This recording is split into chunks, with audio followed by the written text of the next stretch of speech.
আমার জীবনে লাইফে শুরু হয় ২০১০ থেকে। ২০১০ সালে যখন আমি বিবিএ কমপ্লিটের পথে, তখন বিভিন্ন বাবা বিভিন্ন প্রপোজাল দেখতেছে। দেখতে, দেখতে হঠাৎ একজনের প্রপোজাল আসে এবং তারা মানে যেদিন আসে সেই দিনই এনগেজমেন্ট করে চলে যায়।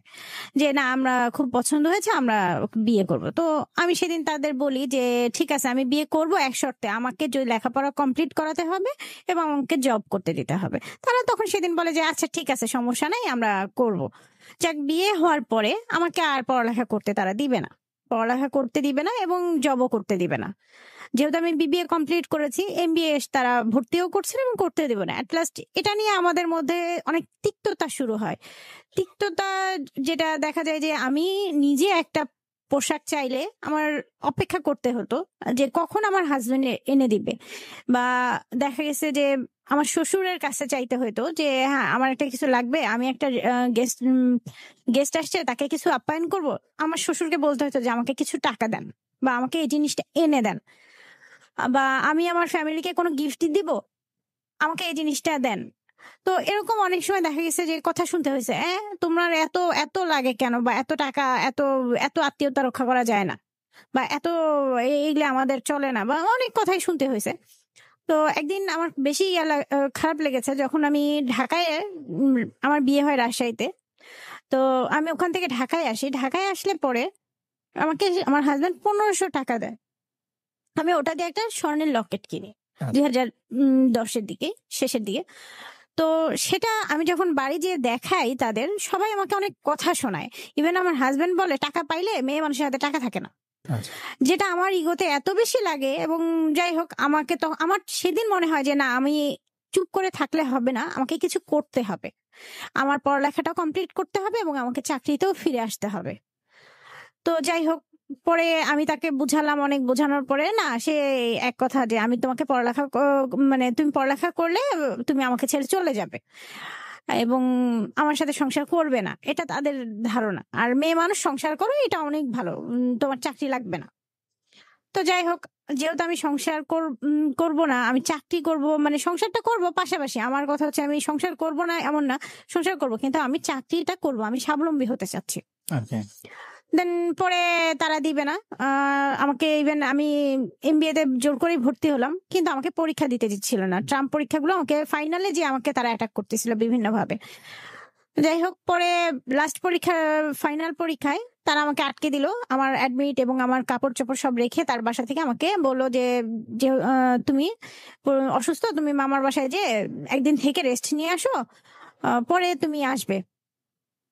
তো আমি বুঝতে পারিনি যে ওইটা ওদের একটা চ্যাপ ছিল যে আমাকে পরীক্ষা দিতে না দেওয়ার। তো আমি মামা বাসায় যে আমার ব্যাগ খুলে দেখি আমার পড়ার যে মানে কাগজপত্র ছিল এবং অ্যাডমিট কার্ড ছিল তা আমার ব্যাগে নেই। পরে আমি তাদের কাছে আসি, তারা বলে যে না তোমাকে কিছু দেয়া হবে না, তুমি চলে যাও, আব্বা বাসায় আসুক, মানে আমার শ্বশুর বাসায় আসলে পরে এগুলি সমাধান হবে। তো আমি আর ওদের সাথে কথা না বাড়িয়ে আমি রাজশাহীতে চলে যাই এবং আমি পরীক্ষা দিই। পরীক্ষা দিয়ে আমি ঢাকায় ব্যাক করে আমি ডিসিশন নিই আমি আর ওই সংসারে ফিরবো না। যে সংসারের কোনো কিছুই আমার না, আমি সেই সংসারে ফিরবো না। পরে আমি তাদের বলি এবং তারাও রাজি থাকে।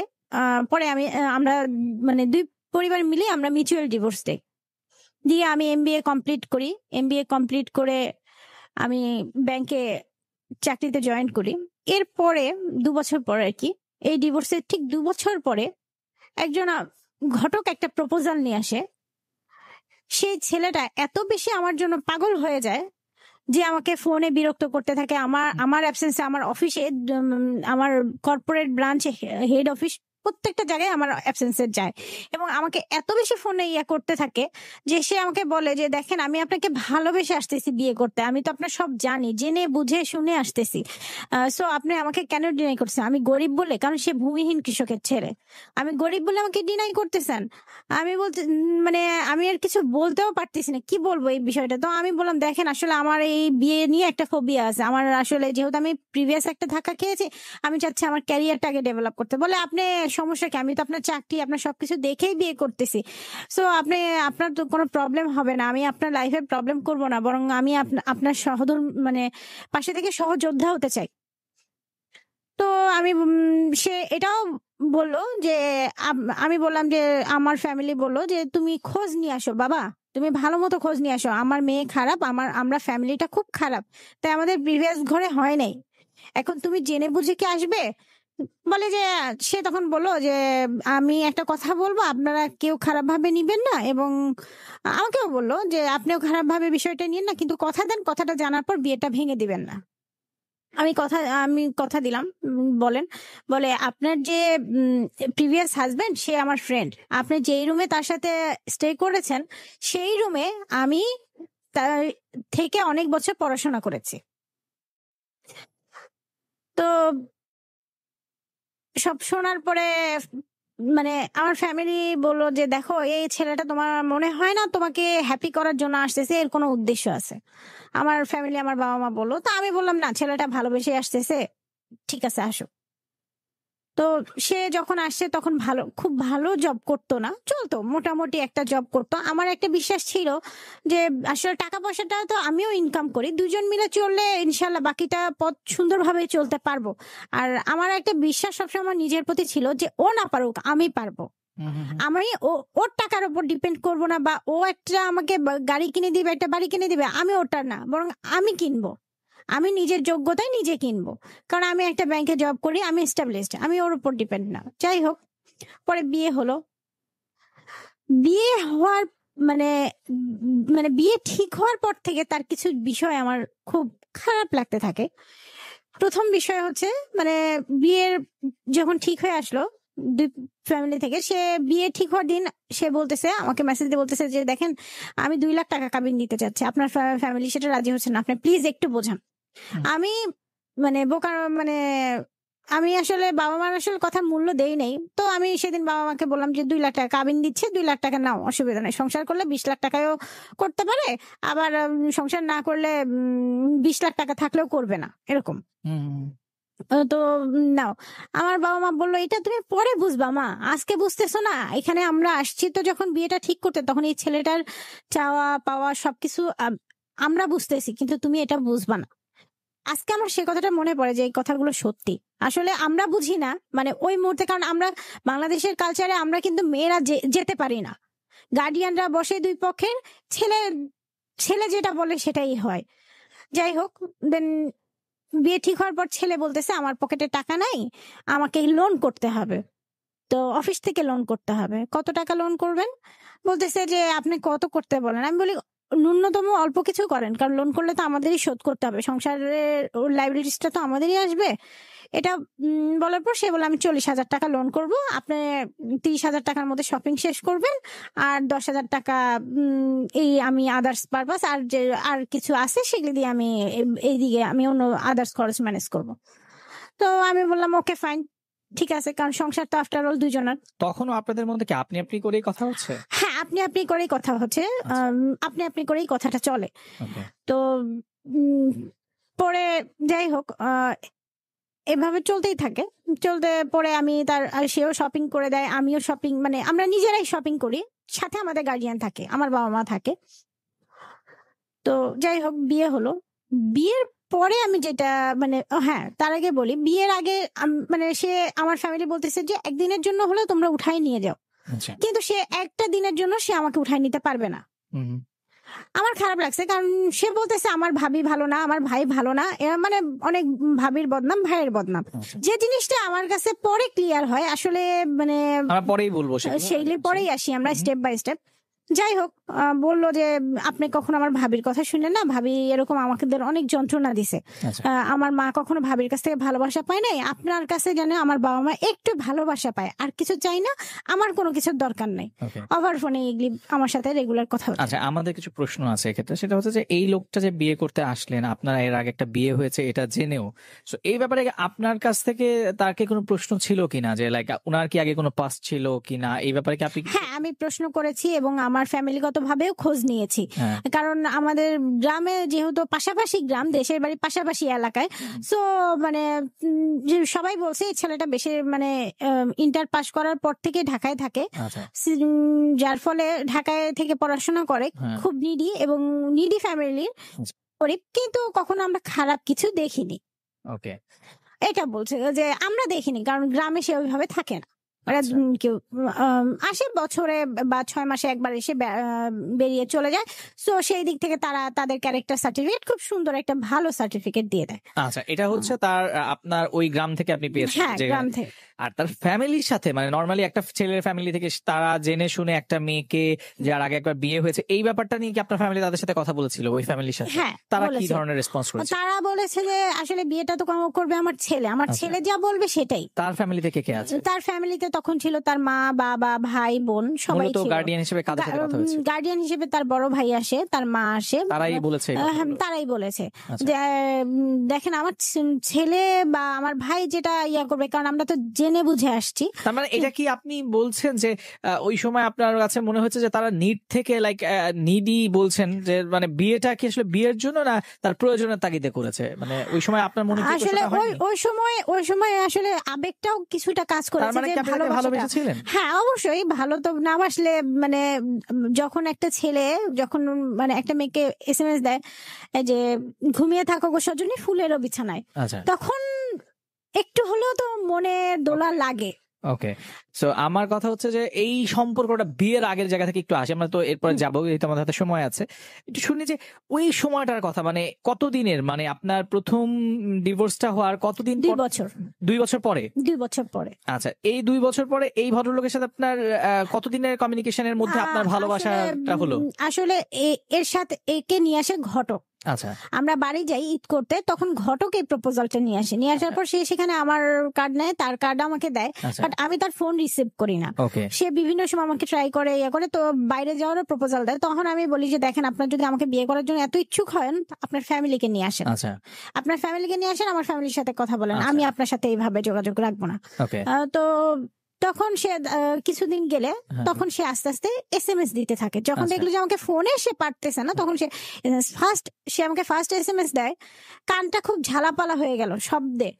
মানে সেদিন কোন একটা ইয়া ছিল, যার ফলে খুব মাইকিং সাউন্ড হচ্ছিল। তো এরকম টুকটাক SMS দিতে দিতে আপনার প্রথম তার প্রতি ভালোবাসাটা কতদিন পরে বা কখন এসে ফিল করলেন যে যেহেতু আপনার ফ্যামিলিও আপনাকে না করছিল, আপনি বলছিলেন আপনার কথা প্রসঙ্গে, কখন গিয়ে আপনি রিয়েলাইজ করলেন যে আপনি তাকে আসলে মানে চাচ্ছেন আপনার লাইফে? বা কতদিন পরে আপনার এই ঘটনাগুলোর?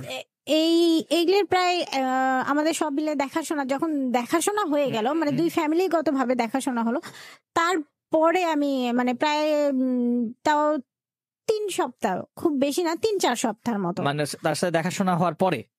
তার সাথে মানে হ্যাঁ, তার সাথে সে ফ্যামিলিগত ভাবে যখন দেখাশোনা করতে আসে। আপনার ফ্যামিলি আপনাকে প্রথমে যে না করছিলেন বলে, ওটাকে ওই তার ফ্যামিলির সাথে দেখা হওয়ার আগেই না করেছিলেন? না, দেখা হওয়ার পরে না করেছেন। কিন্তু ততদিনে আপনি আসলে তাকে কিছুটা হলেও ভালোবেসে ফেলেছেন? একটু একটু মনে তো জায়গা হয়ে গেছে। আচ্ছা, ঠিক আছে, এবার আমরা আবার ব্যাক করবো ওই জায়গাটায়। তো তারপরে কি হলো? আপনাকে তার ভাই ভাবি সম্পর্কে বলছিলেন? সবসময় মানে বিয়ের আগেই বলতো নেগেটিভ, এবং যাই হোক, তো বিয়েটা করলাম। বিয়ে করার পরে ফার্স্ট নাইট ভাবি তাকে রাত 1টা থেকে 2টা আনুমানিক এরকম টাইমে একটা ফোন দিল। দেওয়ার পরে জিনিসটা, হ্যাঁ, আমরা সবাই স্বাভাবিক দৃষ্টিতে আমরা ভাববো যে এটা ভাবি ফোন দিয়েছে দুষ্টুমি করার জন্য, যেটা ন্যাচারালি আমরা সবাই ভেবে থাকি। তো পরে আমি সেদিন সেটা ভেবে নিলাম, এবং আমাকে সে বোঝালো যে দেখেন, ভাবির এই ফোনটাতে কিছু মনে করো না, কারণ তুমি এই জিনিসটা যদি মনে করো, কারণ তোমাকে তো আমি ভাবি সম্বন্ধে সব বলছি, ভাবি চাই আমাদের মধ্যে দ্বন্দ্ব বাধক, এরকম একটা বিষয়, এই জন্য সে ফোনটা দিয়েছে। তো যাই হোক, তুমি কিছু মনে করো না, আমিও এটাকে সিলি বিষয় ভাবে ফেলে দিয়েছি।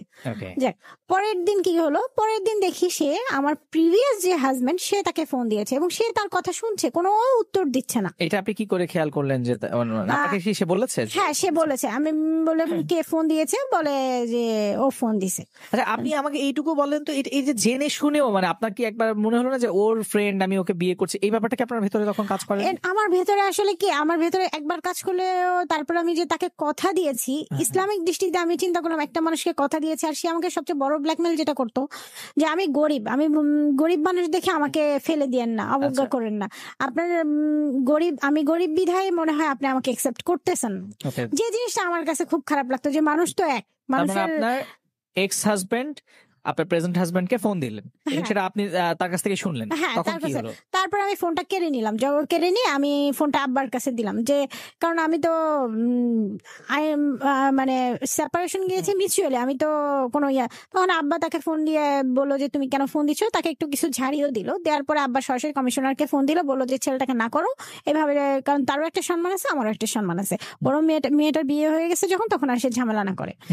এই জন্য ব্যাস, এরপর আর আমি তাকে আমার চোখে দেখি নাই কখনো ফোন দিতে। যাই হোক, এভাবে যাওয়ার পরে কয়েকদিন, হ্যাঁ সেই দিন আব্বা আবার 50,000 টাকা তার হাতে দিল, দিয়ে বলতেছে আমাদের দুজনকে যে তোমরা দুজন যেহেতু আমার সাথে থাকতেছো, কিছু ফার্নিচার কিনে নিয়ে আসো, খাট আছে, তোমরা তোমাদের পছন্দ মতো কাপড় চোপড় রাখার জন্য কিছু কিনে নিয়ে আসো। পরবর্তীতে আমরা দুজন গেলাম, যে একটা স্টিলের আলমারি, একটা শোকেস আর একটা ওয়ার্ড্রোব, 3টা জিনিস কিনে নিয়ে আমরা আসলাম। আসার পরের দিন আমি বলতেছি যে দেখো, মানে শ্বশুর বাড়ি না গেলে বা কোথাও না গেলে কেমন হয় বিষয়টা, তো চলো ভাইয়ার বাসায় যাবো, হোক খারাপ আমি দেখবো কতটুকু খারাপ। আমি গেলাম, জোর করে তাকে নিয়ে গেলাম, তো সে বললো যে চলো মাও আছে, ঠিক আছে যাই। যাওয়ার পরে ওখানে যে দেখলাম যে ঠিক আছে, তারা যেভাবে থাকে, এটা এক একজন মানুষের পার্সোনাল বিষয়, সেটা নিয়ে আমার বলার কিছু নাই। আজকে আমি এখানে আছি, আমি আজকে এখান থেকে নাও থাকতে পারি, সো এটা গড গিফটেড একটা বিষয়।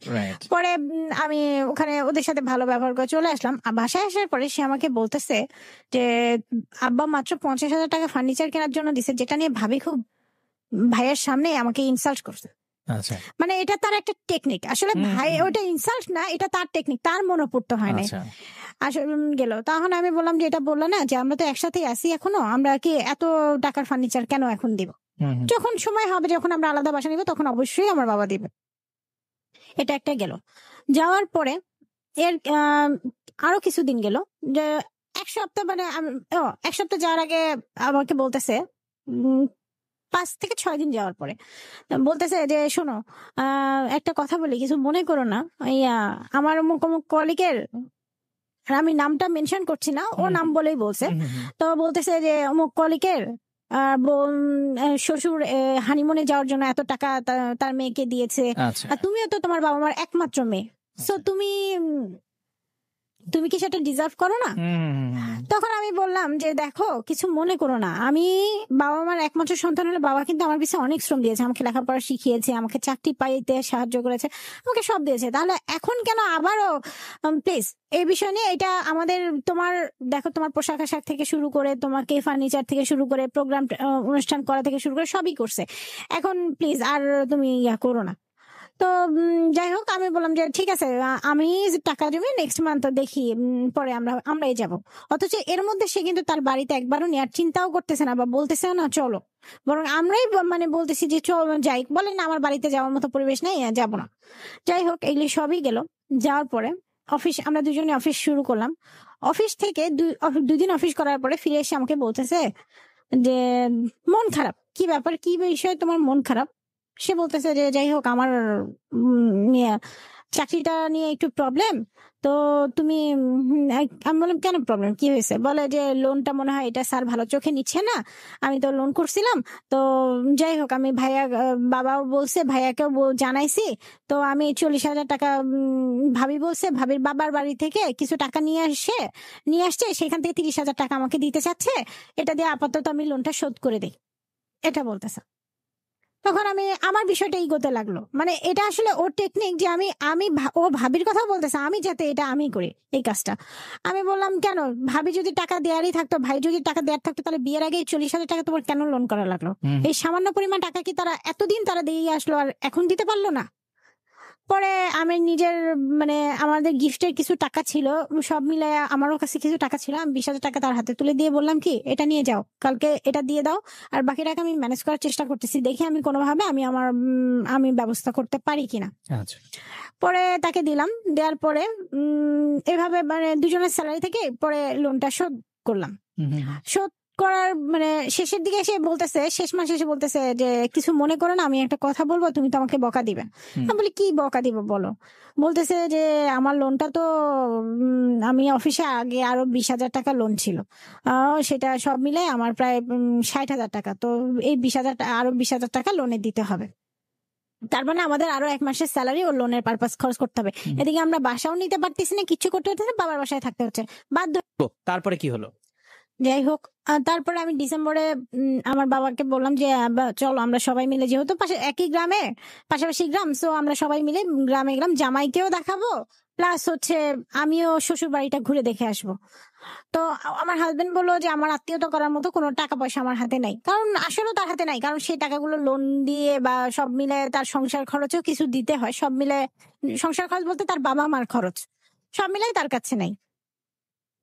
তো পরে আমি কি করলাম, আমি নিজে স্যালারির টাকা তুলে আমি আত্মীয়তা রক্ষার জন্য কিছু টাকা দিয়ে গিফট কিনলাম আমার ফ্যামিলির জন্য, কারণ যেহেতু তারা আমার ফার্স্ট আমার শ্বশুর বাড়ি যাবে, সো কিছু গিফট কিনলাম। এবং আমি একটা স্বর্ণের আংটিও কিনলাম, কিনে আমার শ্বশুরকে চুরি করে হাতে দিলাম যে আব্বা এটা আপনি নিয়ে যাবেন এবং সবার সামনে এটা আপনার আমাকে দিবেন, দিয়ে বলবেন যে আমার বউকে আমি এটা দিয়ে বরণ করলাম, যেহেতু প্রথমবার সে আমার বাড়িতে এসেছে। এবং তাদের বাজার করার জন্য আমি আলাদা কিছু টাকাও দিলাম, যে তারা বাজার করে আত্মীয়তা রক্ষা করবে। মানে টোটাল খরচটাই আমি করলাম, আর যাওয়া আসার যে খরচটা সেটা আমার বাবা করলাম। আমি শ্বশুর বাড়ি যে আমি সবচেয়ে বেশি অবাক হলাম, যে ছেলেটা ইঞ্জিনিয়ার, যে ছেলেটা মিনিমাম একটা টাকা তো ইনকাম করে, বা সেই ছেলেটার বাড়িতে শোয়ার মতো একটা খাট নাই। আচ্ছা, রুমে একটা চৌকি পাড়া আছে, যেটাতে মানে ইটার উপর ইটা দেয়া, মানে যেটা আনবিলিভেবল অবস্থা, যে একটা শিক্ষিত এডুকেটেড ছেলের কেন বাড়ি এরকম হবে। একটা রাস্তার যে মানে গার্মেন্টস এ কাজ করে, তারপরে তো তার একটা ঘর থাকে, তার কেন নাই? সে এরপরে কেন বিয়ে করার জন্য এত পাগল হয়েছে? আমার সেদিন খটকাটা আরো বেশি লাগে মনে। তো যাই হোক, তারপরে হ্যাঁ, এর মাঝে আমাদের মধ্যে একটা ঘটনা ঘটে, যে বিয়ের পরে সে তার ভাবির কাছে যায়, যাওয়ার পরে তারা কিছু কথা বলে, সেই কথাটা তার ভাবির মেয়ে, ছোট্ট মেয়ে লামিয়া, সে সেই কথাটা মোবাইল টিপতে টিপতে রেকর্ড করে ফেলে। আচ্ছা, এটা সে জানতো না। আমি আবার মোবাইল টিপতে টিপতে আনফরচুনেটলি সেই রেকর্ডটা বের হয়ে যায়। সেই রেকর্ডের কথা ছিল দেবর ভাবির কথা, যে কথাটা শোনার পরে আমি আকাশ থেকে পড়ছি। যে সেই কথাগুলো এরকম ছিল যে, জাহাঙ্গীর তুমি তো বিয়ে করলা, কেমন মানে আমার মানে কথাটা অন্যরকম। তখন সে বলতেছে, শোনেন আপনি ওরে বিয়ে করছে, ও তো আগে ডিভোর্সি, ওরে জাস্ট ও যদি আমার কথা না শোনে তাহলে ওরে বাদ দিয়ে দিব। এখন বিয়ে না করলে তো মানুষ একটু বাঁকা দৃষ্টিতে দেখতো বা ইয়ে করতো, মানে এই ধরনের কথাগুলো। তখন এই কথা আসতে সে আমার কাছে ফোনটা কেড়ে নিয়ে দিয়ে ডিলিট করে দিয়েছে সাথে সাথে। বলে, আর আমাকে বলতেছে, আমি 5 মিনিট চুপ। আমি তখন সে আমাকে মানে সরি বলার বা যে দেখো ভাবি তো এরকম, তাই আমি বোঝানোর চেষ্টা করছিলাম। তখন আমি বললাম যে আমাকে 5টা মিনিট তুমি আমাকে চুপ থাকতে দাও, ঘরের মধ্যে আমি চুপ থাকবো। তো তখন সে দেখালো যে সে আমাকে অনেক ভালোবাসে, আমি এডলি আসলে না, কারণ সে তো আমার কাছে যখন যেটা চাচ্ছে আসলে পেয়ে যাচ্ছে টাকাটা। তো যাই হোক, এইগুলি সবই গেল, আত্মীয়তা রক্ষা করলাম, আমি গ্রাম থেকে ঘুরে আসলাম, আসার পরে লোনগুলো সব পরিশোধ হলো। এরপরে এর মধ্যে আমি আবার তার সিভি, যেহেতু তার এখানে ভালো না, আমি ওয়ালটনে তার সিভি দিলাম। দেওয়ার পরে যেহেতু আমি মানে মোটামুটি আমার একটা লিঙ্ক আছে, সেই লিঙ্ক আপ ধরে দিলাম, তাকে সেখানে ডাকলো। সে সেখানে যে মানে আনস্মার্টের মতো মানে কিছু কাজ করে আসছে, যেটা HR এর পছন্দ হয়নি। তারপরও সে যেহেতু লাভিং, সে বলতেছে আমি ওইখানে যাবো কোথায়। আমি বলতেছি ওয়েট করো, দেখো এর চেয়ে বেটার কিছু হবে। আর আমি সবসময় তাকে ভরসা দিতাম যে না তোমার হবে, তুমি ভেঙে পড়ো না। কিন্তু ওর ছিল না আমার হবে না। আসলে মানে ও যেভাবে চলতো, যেভাবে ফিরতো, তাতে আসলে জব হওয়ার কথা না। কারণ আমি নিজেও HR নিয়ে পড়াশোনা করেছি, তো আমি জানি যে একজন HR মানে ইন্টারভিউ বোর্ডে কিভাবে ফেস হতে হবে। ওর যা ড্রেস আপ গেট আপ পরে, আমি ওর totally dress up get up change করে, ওর টাকা নাই কিন্তু আমি আমার বাবার টাকায় ওকে এক্সট্রা কিছু শার্ট, যেটা ইন্টারভিউ ফেস করার জন্য শার্ট প্যান্ট বানাই দিই। যেই কৃতজ্ঞতা বোধ গুলো হয়তো বা তার এখন আর নাই। তো যাই হোক, পরে ওখান থেকে আসার পরে মার্চ মাসে সে কি করলো, আমার সাথে কথা কাটাকাটি, যে আমার বাবা অসুস্থ, তার ক্যান্সার, আমি তোমার সাথে তুমি কিছু টাকা আমাকে দিবে, আমাকে বলতেছে তুমি আমাকে কিছু টাকা দিবে, বাবা চিকিৎসা করবা। আমি বলি তো তুমি করাচ্ছই, আর আমি তো সংসারটাকে টানছি। তো যাই হোক, মানে দুজনের কথা কথা কাটাকাটির এক পর্যায়ে মানে আমার কথা হচ্ছে যে তুমি তোমার টাকা খরচ করো, আমার সমস্যা নাই, কিন্তু তুমি আমি যেটুকু বাবা মার সংসারে থাকতেছি, সেভ করতেছি, আমাদের আলাদা বাসা নেওয়া দরকার, তারপরে আমরা বাবা মার সাথে থাকতেছি। সো এইভাবে, আর আমিও যেহেতু প্রেগনেন্ট হয়ে গেছি, সো আমাদের এখন ফ্যামিলিতে কিছুটা কন্ট্রিবিউট করা উচিত আমার মনে হচ্ছিল। আমি তাকে বললাম না, সেটা নিয়ে সে রাগারাগি করে পরে দুম করে যে আমি তাকে দায়িত্ব নিতে বলছি। পরের দিন সে এসে তার কাপড় চোপড়, যেহেতু কাপড় চোপড় আবার ইস্ত্রি করে আব্বা ইস্ত্রি করে নিয়ে আসতো, নিয়ে এসে আম্মা ধুয়ে দিত, আব্বা ইস্ত্রি করে নিয়ে আসতো। তো সে আম্মা দেখলো যে সে বাইরে যাচ্ছে, তখন আম্মাকে বললো যে আমি ইন্টারভিউ দিতে যাবো একটা। তো বললো সে ভালো কিছু কাপড় চোপড় আম্মা আবার বের করে দিয়ে দিল ইস্ত্রি করা, যে সে যেখানেই যাক তাকে তার কাপড়গুলো ভালো দিতেই হবে। তো বের করে দিয়ে দিল, সে সেগুলি নিয়ে তার ভাইয়ের বাসায় চলে গেল। যে সে বলতেছে তোমার সাথে আমি আবার ফোনে বলতেছে যে দেখো এইভাবে হয় না, আমি এইভাবে তোমার সাথে সংসার করতে পারবো না। তো তুমি কি করবা না করবা তুমি জানো, আমি যাবো না তোমার বাসায়, আমি তোমার সাথে সংসার করবো না। তো এরপর আমার শ্বশুর পরের দিন ফোন দিল। তার আগে আমি আরেকটা কথা বলি, তার আগের মাসে আমি 3 মাসের প্রেগনেন্ট ছিলাম, সে আমাকে সেই সময় ধাক্কা দিয়ে ফেলে দেয়।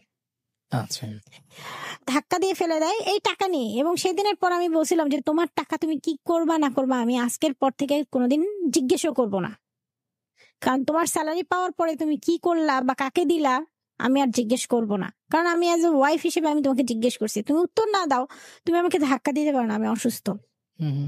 তো যাই হোক, সে ওইটা আমার মারও খুব খারাপ লাগে, আমারও লাগে। আমরা পরে আবার ডাক্তারের কাছে যাই, ডাক্তার বলে না ঠিক আছে সমস্যা নাই, কিন্তু ওর মেন্টাল একটা প্রেশার পড়ছে। যাই হোক, এটা গেল, ওটা যাওয়াতেও আমার সেদিন খারাপ লাগে। এরপরে সংসারের দায়িত্ব নিতে বললে সে নিতে চায় না, চলে গেল ভাইয়ের বাসায়। যাওয়ার পর তার বাবা আম্মাকে ফোন দিয়ে বলতেছে যে আপনি যান, আপনি অন্তত যে ছেলেকে নিয়ে আসেন, কারণ জামাই মানুষ গেছে, রাগ হয়েছে। তো যেহেতু সে বয়স্ক মানুষ রিকোয়েস্ট করতেছে, আর আমিও খুব অসুস্থ হয়ে পড়তেছি একটা মানসিক টেনশন লোড নিতে, যে কারণ 5 মান্থ সেই সময় মানে খুব একটা ক্রুশিয়াল টাইম। তো পরে আম্মা বললো যে যা, আমার টাকা পয়সা তো আছে, টাকা পয়সা যায় যাক, কিন্তু আমার মেয়েটা বাঁচুক।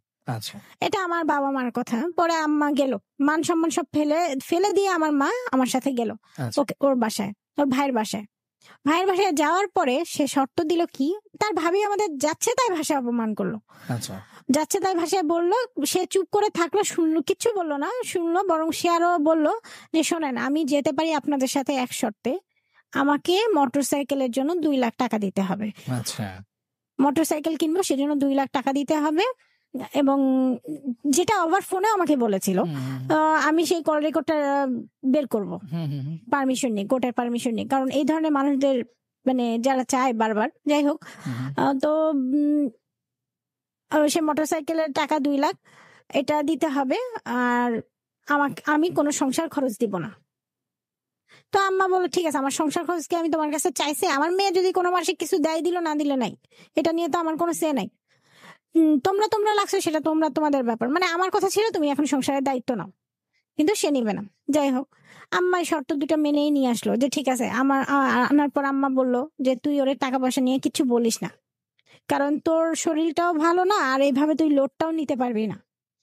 আব্বা পরে ওরে 2 লাখ টাকা দিয়ে দিল। ওটা নিয়ে কি করলো আমাকে কোনো এক্সাক্ট, ওই যে বললাম আমাকে একদিন ধাক্কা দিয়ে ফেলে দিয়েছে, যার ফলে আর ওর টাকার আমি জিজ্ঞেস করি না কি করবা। তো যাই হোক, এটা গেল। যাওয়ার পরে বাচ্চা হলো। এর আগে তার ভালো আরেকটা জব হয়, ভালো আল্লাহর রহমত করে বাচ্চা হওয়ার পরে সেই জবটায় সে জয়েন করতে যায়।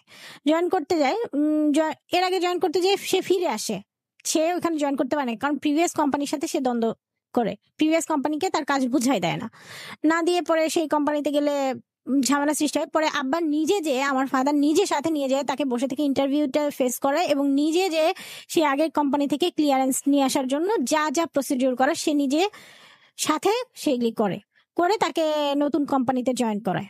সেখানে তার ভালো স্যালারি, সে সেখানে এখন মান্থলি 60,000 টাকা ইনকাম করে। বাট যাই হোক, আমি এখানে একটা কাজ করলাম, আমি স্যালারি পাচ্ছিলাম, কিন্তু আমি ম্যাটারনিটি লিভে আসার পরে আমি তাকে বললাম কি, আমি ম্যাটারনিটি লিভে আসছি, আমি কোনো স্যালারি পাই না, কারণ আমি পার্মানেন্ট হই নাই, তো আমার 1 বছরের 2 বছর পরে আমি পার্মানেন্ট হইলে পরে টাকা পাবো, আমি কোনো টাকা পাই না। কারণ কেন বলেছে, আমি চাইছি যে তার রেসপন্সিবিলিটিটা দেখতে, যেহেতু বাচ্চা হয়েছে, বাচ্চা হওয়ার খরচ আমার বাবা দিয়েছে, সো তুমি এখন তোমার সংসারের দায়িত্ব নাও। তো যাই হোক, বাচ্চা হওয়ার 15 দিন পর সে সেম আবার একই কাজ করলো, কারণ আমি তাকে বলেছি সংসারের দায়িত্ব নিতে, সে চলে গেল, সে অফিসে তার থাকার ব্যবস্থা আছে, এবার সে অফিসে থাকতে শুরু করলো। আচ্ছা, অফিসে থাকতে শুরু করলো, আর আমাদের সাথে যোগাযোগ, বলে কি আমি গাজীপুর বাসা নেবো, এই সেই হ্যানতেন এইগুলি বলে। তা আমি বললাম ঠিক আছে, গাজীপুর বাসা নিবা, গাজীপুরই না, আমার চাকরি করতে ভালো লাগতেছে না, কারণ তখন আমার চাকরিটা পার্মানেন্ট না, যে আমার চাকরি করতে ভালো লাগছে না, আমি চাকরি করবো না, ঠিক আছে তুমি বাসা নাও, আমি ওখানে। বলে না, চাকরি তো করতে হবে, তা কিভাবে করবো এখানে আসলে। যাক, এরকম 2 মাস চলার 1.5 মাস চলার পর যখন দেখছে যে আমি প্রেশার ক্রিয়েট করতেছি বাসা নেওয়ার জন্য, তখন সে ব্যাক করে, সে ফিরে আসে। আসার পরে সে প্রথম কোরবানি দেয়, স্যালারি পায়, ওখান থেকে স্যালারি পাওয়ার পর সে নিজে প্রথম কোরবানি দেয় তার বাবার সাথে। সে ওইখানে ঈদ করে তার বাবার বাসায়, যেহেতু আমি অসুস্থ, ছোট বাচ্চা, আমি যেতে পারি না। আমি খুব আশায় ছিলাম যে সেই ঈদের পরের দিন, যেহেতু আমার হাজবেন্ডের ইনকামের টাকায় কোরবানি দিচ্ছে, সেই কোরবানির কিছুটা অংশ, মানে অন্তত আমার জন্য কিছু হলেও সে নিয়ে আসবে।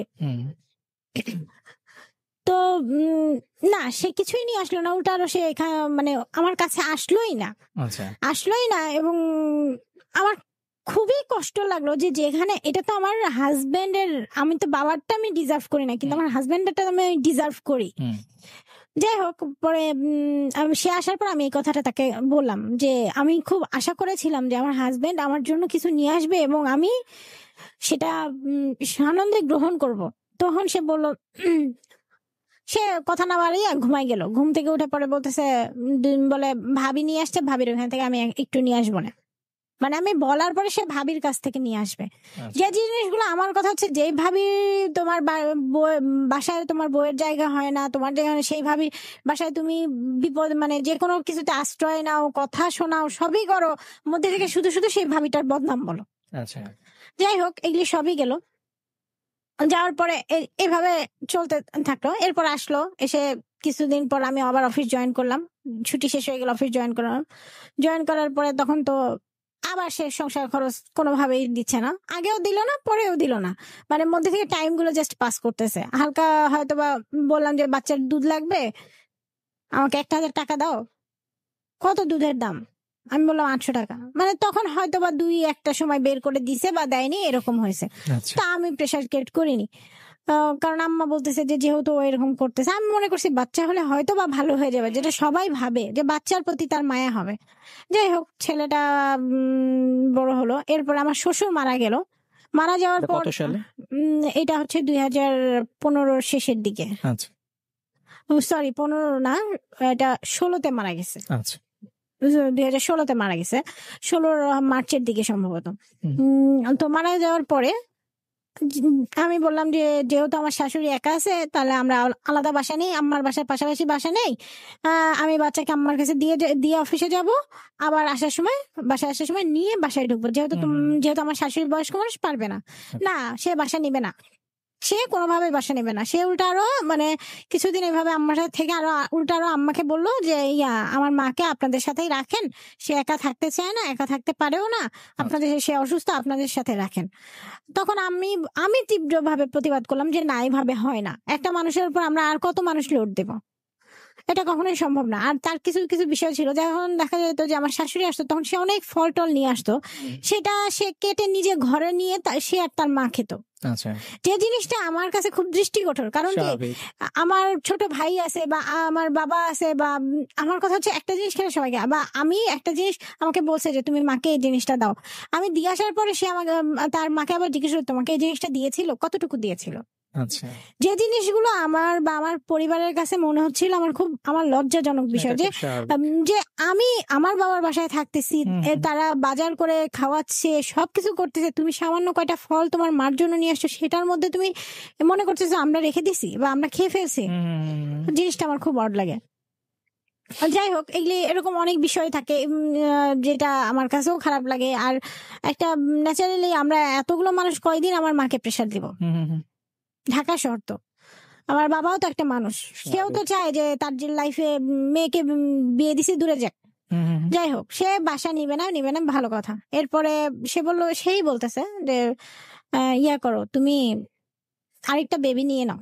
আচ্ছা, সে বলতেছে যে আরেকটা বেবি নিয়ে নাও, আমাদের সব সমস্যার সমাধান হয়ে যাবে, আমাদের তুমিও বেবি টেবি নিয়ে ব্যস্ত হবে। যাই হোক, আরেকটা বেবি নিলে মা বড় করে দিবে। আমার মার কথা বলতেছে যে পাশাপাশি থাকলে বড় করে দিবে, সুবিধা হবে, তোমারও জবটা সুন্দর মতো করতে পারবা, কোনো সমস্যা হবে না। এখনো ভাইয়ের বউ আসে নাই, যেহেতু আমার ভাই ছোট, ইঞ্জিনিয়ারিং পড়ে, সো দেরি আছে এখনো, সো বড় করে দিবে ওরা। তখন জাস্ট দুজনের প্ল্যানে আমিও চিন্তা করলাম যে হ্যাঁ ঠিকই তো বলছে, কথাটা তো খারাপ না, আর ছেলেটারও তো আরেকটা সঙ্গে দরকার আছে। তো যাই হোক, ন্যাচারালি দুজনের ওপিনিয়নে নেয়া। পরে আমি মানে ওর অ্যাটিটিউড তখন, মানে আসলে এটা যে ওর আরেক ধরনের ট্র্যাপ।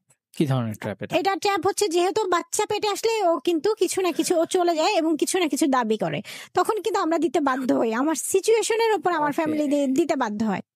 যাই হোক, এরপরে এই বেবিটা কনসেপ্ট করার মানে সে শুরুতে একদম শুরুতে ফার্স্ট মান্থে সে কি করলো, এরকম আমার সাথে যোগাযোগ, মানে অফিসে যে থাকে যোগাযোগ করে, ফোন দিলে ফোন নাম্বার ব্লক করে রাখে, বেশিরভাগ টাইম ওখানেই থাকতে পছন্দ করে এরকম। পরে সে কি করলো, আমি এটা নিয়ে পরে তাকে আমি ফোনে পাচ্ছি না দেখে আমি তার কলিগকে ফোন দিলাম। কলিগকে ফোন দিয়ে বললাম, ভাইয়া এই ব্যাপার, আসলে ও তো এখানে বেশি এরকম আপনার ফোনে এই জন্য ফোন দিয়েছে। আমি বিষয়টা শেয়ারই করলাম তার সাথে। তো পরে এ নিয়ে সে আরো বেশি রাগান্বিত হলো, কেন আমার কলিগকে বিষয়টা জানানো হলো, আচ্ছা, কেন আমার কলিগকে বিষয়টা জানানো। সে আমার বাবাকে ফোন, আত্মীয়কে ফোন, হ্যাঁ অনেকে। পরে আমার বাবা বললো, ঠিক আছে তোমরা আসো, বসো, দেখি কি হয়েছে, আমার মেয়ের দোষ থাকলে আমি অবশ্যই তাকে শাসন করবো। তো যাই হোক, সে তার ভাইকেও ডাকলো যে ঠিক আছে তুমি আসো। সে সেদিন আর বাসায় আসলো না, পরের দিন তার ভাইকে নিয়ে আসলো। আসার পরে সে আমার মানে তারা যখন বসলো, তার ভাই, সে, তার ভাই, আমার বাবা, আমার মা, আমি, আমার ছেলেটা কিন্তু তখন দুই বছর সামথিং। তো সে কিন্তু বুঝতো, এবং সে কখনো ঝগড়াঝাটি জিনিসটা দেখলে সে ভয় পেত। তো যাই হোক, সে কি করলো, সে আসার পরে সে বলতেছে বেয়াদব মেয়ের জন্ম দিছে, আমার মাকে বলতেছে বেয়াদব মেয়ের জন্ম দিছেন, এবং আরো নোংরা নোংরা ভাষা, যেটা আমি একা শুনতাম সেটা সেদিন সবার মধ্যে সে বলতেছে যে আমার কাছে খারাপ লাগলো যে আমার মা হয়ে গেল বেয়াদব মেয়ে। আরে আমার মা যদি বেয়াদব মেয়ে জন্ম দিবে, তাহলে তোমাকে এতদিন তার বাসায় টলারেট করলো কেন? সে রান্না করে খাওয়ানো থেকে শুরু করে সবকিছু কেন করতেছে তোমার সন্তানের? তার তো দায়িত্ব না এটা? যাই হোক, সে এটা বলতেছে, এবং অ্যাট লাস্ট এটাও আমার মাকে বলতেছে, তুমি আমার মা না, সো তুমি কোনো বিষয় ইন্টারফেয়ার করবে না।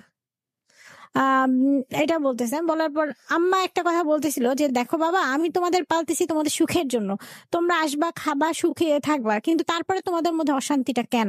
আচ্ছা, তোমাদের মধ্যে এত অশান্তি, এত সমস্যা কেন? তোমরা তাহলে আলাদা বাসা নিয়ে আলাদা যদি হ্যাপি থাকো, তোমরা যদি যেভাবে হ্যাপি থাকো সেইভাবে থাকো, আমাদের লাইফে তাহলে করো কেন?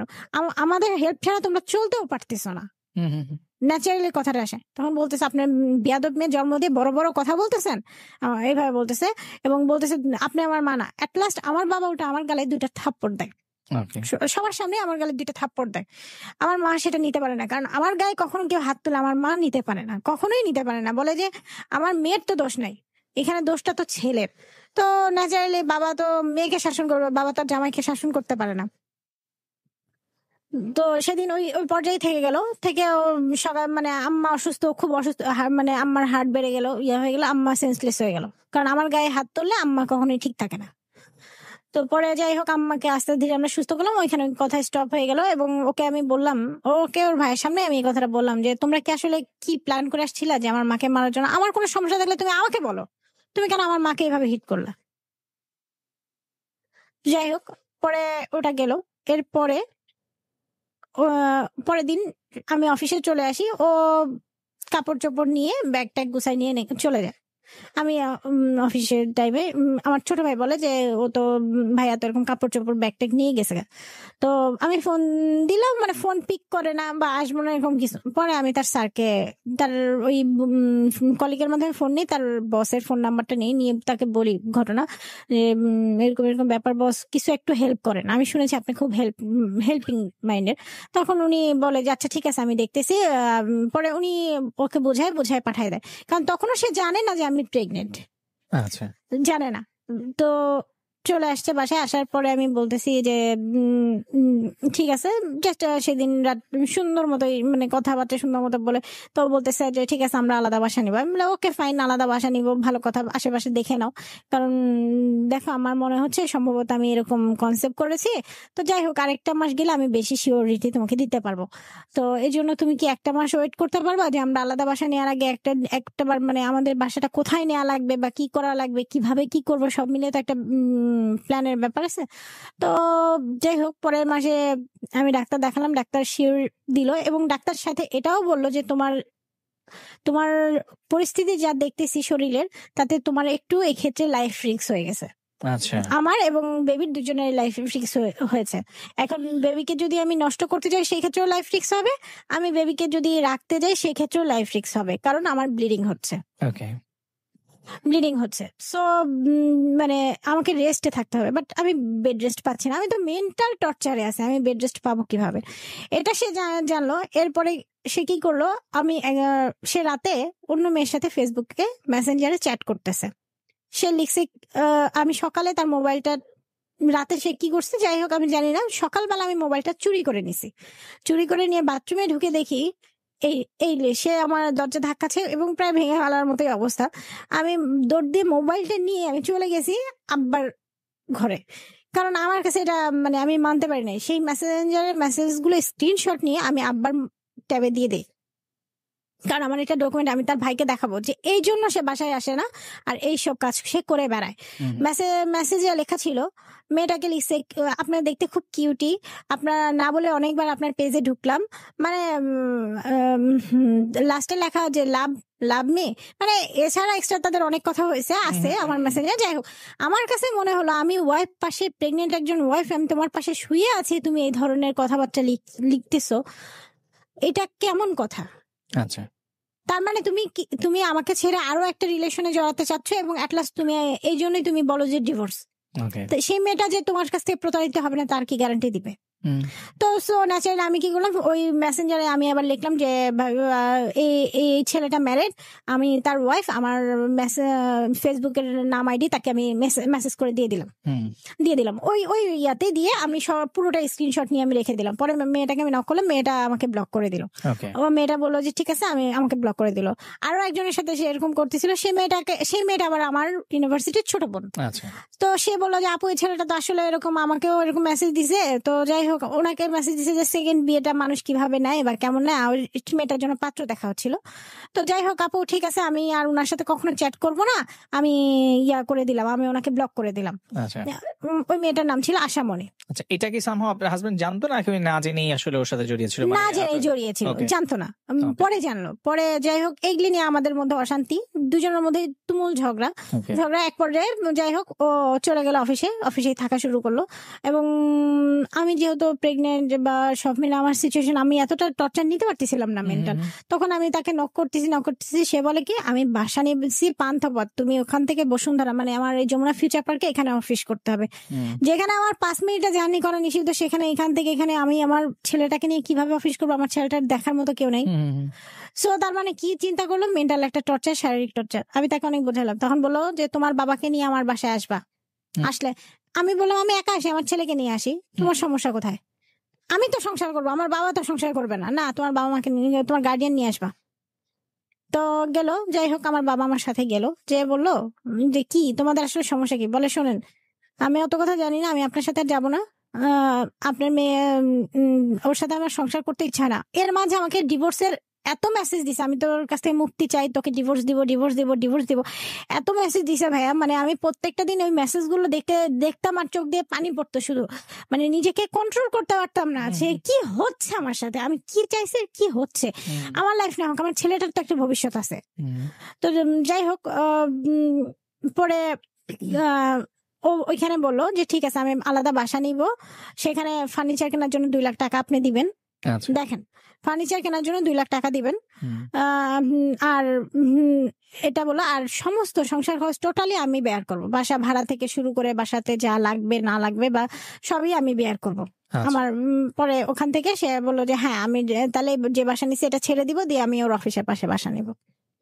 অফিসের পাশে এমন মানে বাসা নিল যেটা মানে সব মিলে টোটাল সব সহ বসুন্ধরাতে 14,000 টাকা ভাড়া। আচ্ছা তাহলে বোঝেন পানি নাই, কারণ মানে পানি থাকে না, 3 বেলা পানি দেয়, ধরা পানি, মানে তার 6 তলার মাথায়, খুবই খারাপ অবস্থা। তারপর আমি মেনে নিলাম যে থাক, তাও একটু কষ্ট করে, ও যদি বোঝে, ও যদি নিজে বোঝে। তো যাই হোক, আব্বা বললো আচ্ছা ঠিক আছে, আমি আর ওদের নিব না, তোমার বউ বাচ্চা, তোমার দায়িত্ব, তুমি যেটা ডিমান্ড করছো আমি সেটা, তুমি বাসায় নেওয়ার পর আমাকে বলো, আমি এসে দিয়ে যাব। তোমার যে ফার্নিচার গুলো আমার বাসায় আছে সেটাও দিয়ে যাব, আর যা ডিমান্ড করছো সেটাও দিয়ে যাব। যাই হোক, সে পরে এটা নিয়ে আমরা দুজন মিলে বাসা দেখে নিলাম। এদিকে সে বলতেছে, সেদিনই আমাকে বলতেছে তুমি বাবার বাসায় ফিরে যাও। আমি বলি যে আমি বাবার বাসায় যাবো না, আমার বাবা আমাকে রেখে গেছে, আমি যাবো কেন? আমার বাবা মাকে নিয়ে সমস্যা, তোমার বাচ্চা তুমি পালো, আমার কি? তোমার বাচ্চা, তোমার বউ, তোমার দায়িত্ব, তুমি যেখানে রাখবা। তুমি যদি আজকে রাস্তায় রাখো, আমি রাস্তায় থাকো। পরে বলে যে ভাইয়ের বাসায় এক রুম, এখানে কি থাকার জায়গা আছে? এখানে থাকার মতো ইয়া নেই। ঠিক আছে। পরে আমি বলি যে আমি যাই না, তাহলে হোটেলে রাখো, আমার কিছু করার নাই। তোমার বাবার বাসায় নিতে পারবো না, তোমার ভাইয়ের বাসায় নিতে পারবো না, আমার বাবার বাসায় আমি সারা জীবন থাকবো, that's not possible for me. পরে বলে যে আচ্ছা ঠিক আছে। পরে হোটেলে আমরা 2 রাত থাকি, আচ্ছা আবাসিক একটা হোটেলে 2 রাত থাকি। 2 রাত থেকে বাসা টাসা ইয়া করে ঠিকঠাক করে ও থাকাকালীন আমরা, মানে ও বললো যে দেখো আব্বা যে 2 লাখ টাকা দিবে, ওইটা আমরা রেখে দেই, ওইটা খরচ না করি। আর আমাদের তো ফার্নিচার আছে, ফ্রিজ লাগবে, টিভি লাগবে, আর ইলেকট্রিক কিছু জিনিস লাগবে, এই ছোটখাটো বিষয় যে কিছু আমি কিনি, কিছু তুমি কেন। আমি কিনলাম মেজর ফ্রিজ, টিভি, ইস্তারি, এইভাবে আমি প্রায় 50,000 টাকার মতো ওকে দিলাম, দিয়ে এগুলি সে কিনলো।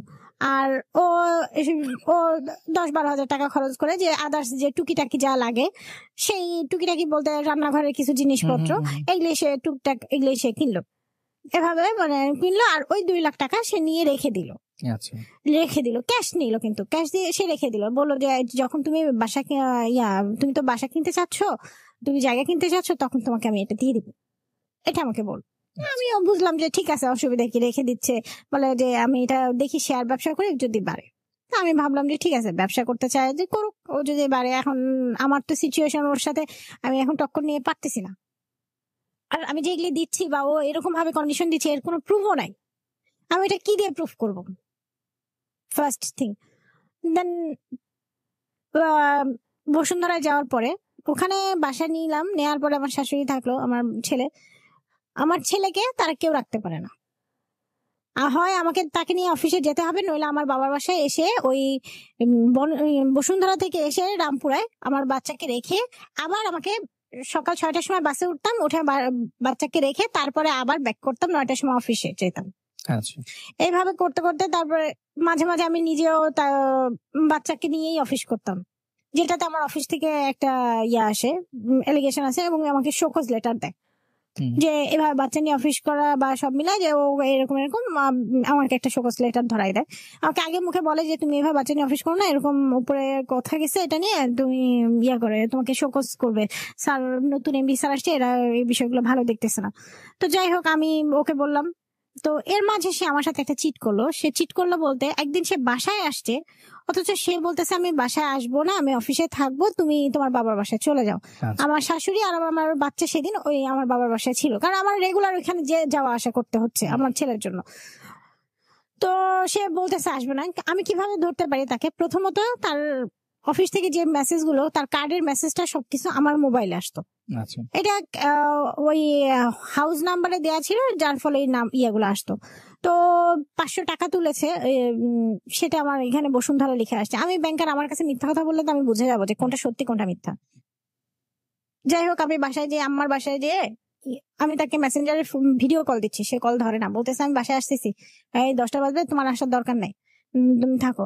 আমার কাছে খটকা লাগলো, যে মানুষটা শিফট করে এখানে আসছে, কেন আসছে সেই মানুষটা, আর কি সমস্যা আমি বাসায় গেলে, বা যেখানে আমি অফিস থেকে বাসায় 5 মিনিটের ডিস্টেন্স, তার যদি কোনো থাকে সে তো বলতে পারতো যে আমি এই কারণে। পরে আমি আমার শাশুড়িকে ওই রাত 10:30টার সময় আমি আমার শাশুড়ি আর আমার ছেলেকে নিয়ে সিএনজি নিয়ে আমি রামপুরা থেকে বনশ্রী বাসায় বসুন্ধরা বাসায় আসি। আসার পরে তাকে জিজ্ঞেস করি, সে এক্সাক্ট কোনো অ্যান্সার দেয় না, এক্সাক্ট কোনো অ্যান্সারও পাই না, এবং কোনো আজ পর্যন্ত সেটা পাই নাই। যাই হোক, সব মিলে আমার কাছে একটা ভীতিকর অবস্থা লাগে। মনে হলো যে ও কি কোনো চিন্তা করতেছে আমাকে মেরে ফেলার, কারণ ওর তো যেটা প্ল্যান, এরকমই কিছু চিন্তা ভাবনা করতেছে কিনা, বা কোনো ক্রাইম করার চিন্তা করতেছে কিনা। কারণ নইলে আমার কাছে কেন বলবে না? আর আমার উপর তো শারীরিক মানসিক টর্চার চালাচ্ছে এসে, আমার গায়ে হাত তুলতেছে, আমার সেকেন্ড বেবিটা আসার পরেও আমাকে ধাক্কা দিয়ে তার বাসায় ফেলে দিয়েছে, আমার গায়ে হাত তুলেছে, সেগুলি তো আছে, রেগুলার আছে। তো যাই হোক, পরে আমি তাকে বললাম যে দেখো আমার অফিসে এরকম প্রবলেম হয়েছে, তুমি যদি ওদিকে বাসা নাও তাহলে আমি তোমার সাথে এখানে আসি, আর যদি না নাও আমি আমার শাশুড়িকে বললাম মা আমি চলে যাবো একবারেই, আপনি চাইলে আমার সাথে থাকতে পারেন, আমার আপনাকে নিয়ে কোনো ইয়া নাই, আপনি থাকবেন, আপনার নাতি আছে সেই অধিকার, আপনার ছেলের অধিকারে থাকতে হবে না। কারণ যেহেতু আমার শ্বশুর নাই, আমার শাশুড়ির মানে শ্বশুর মারা যাওয়ার আগে আমি আমার শ্বশুরকে কথা দিয়েছিলাম তার দায়িত্ব আমি নেব। আচ্ছা সো আমি এখনো বলবো যে যদি সে শুনে থাকে আমি বলবো যে আপনার ছেলেদের সাথে যদি না হয় বা ছেলে বউয়ের সাথে না হয় আমার বাসায় চলে আসেন নির্দ্বিধায়, আমি আপনাকে সাদরে ভালো রাখবো, আমার মাকে আমি যতটুকু সম্মান করি আপনাকেও ততটুকুই সম্মান দিয়ে রাখবো।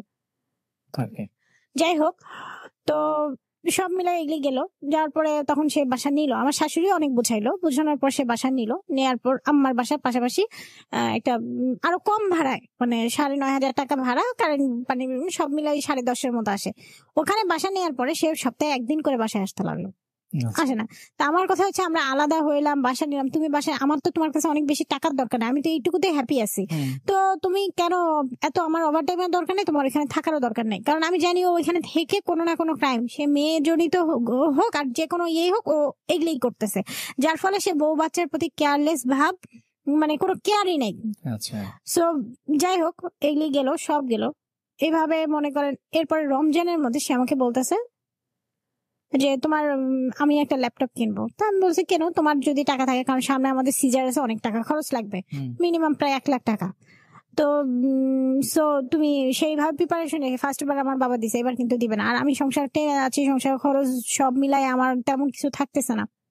সে বলে যে আমি এত জানি না, তুমি কিভাবে ইয়ে করবে জানি না, তাহলে তুমি আমাকে ল্যাপটপের টাকা এনে দাও আচ্ছা আমার বাবার কাছ থেকে, যে ঈদে তো কিছু দিবেই, ঈদে তো গিফট দিবে, ল্যাপটপ কেনার টাকা। যাই হোক, তখন সে আমার বাবাকে ফোন দেয়, আমার সাথে এদিকে তর্ক বিতর্ক ঝগড়া হয় আমার ছেলেটাকে নিয়ে, আমি রুমে যে মানে আমি ভয়ই রুমে যে দরজাটা আটকাই দিই, কারণ দিয়ে চুপ করে বসে থাকি যে এ ছেলে তো এই কথা বলতেছে যে তোর পেটে বাচ্চা আছে দেখে আমি তোকে নিয়ে ভয় করব না, যে তোর পেটে বাচ্চা আছে, এইভাবে বলতেছে, তোর পেটে বাচ্চা আছে দেখে আমি মনে করিস না যে আমার হাত চুপ করে থাকবে।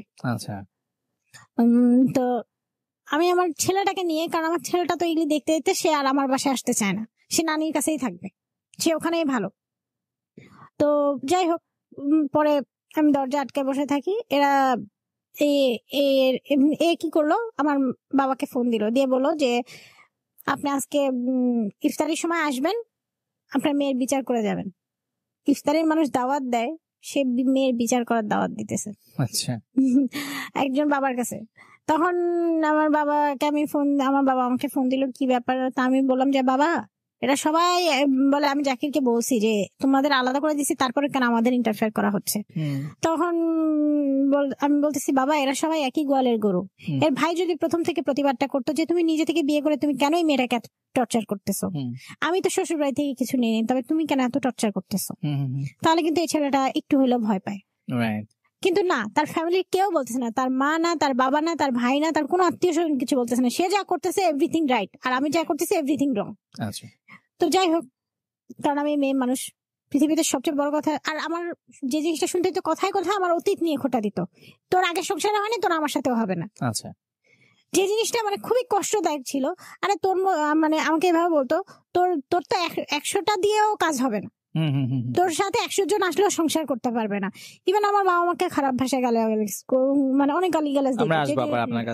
যাই হোক, এরপর সব এইগুলি চলতেই থাকে রেগুলার আমাদের। পরে যে সে আমার বাবা সেদিন আর আসে না, আমি না করে দিই যে এরা সবাই একই গোয়ালের গরু, এই কথাটা আমি বলি, কারণ আমার ভেতরে একটা ক্ষোভ জমে আছে। যাই হোক, রাত ইফতারি করতে তার ভাই আসে, সে মানে সেদিন রাতেও বলতেছে আমি একে ডিভোর্স দিব, আমি এর সাথে সংসার করবো না, মানে তার মতো কিছু পাইলে সে সংসার করবে, আর তার মতো কিছু না পাইলে সে সংসার করবে না। আচ্ছা, যে মেসেজটা আমাকে প্রত্যেকটা মুহূর্তে দিত। যাই হোক, আমি এটা শুনতে শুনতে আমি এটা অভ্যস্ত হয়ে গেছি।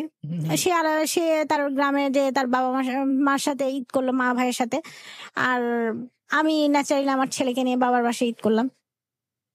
চলে গেল, রমজান ঈদ পার হয়ে গেল।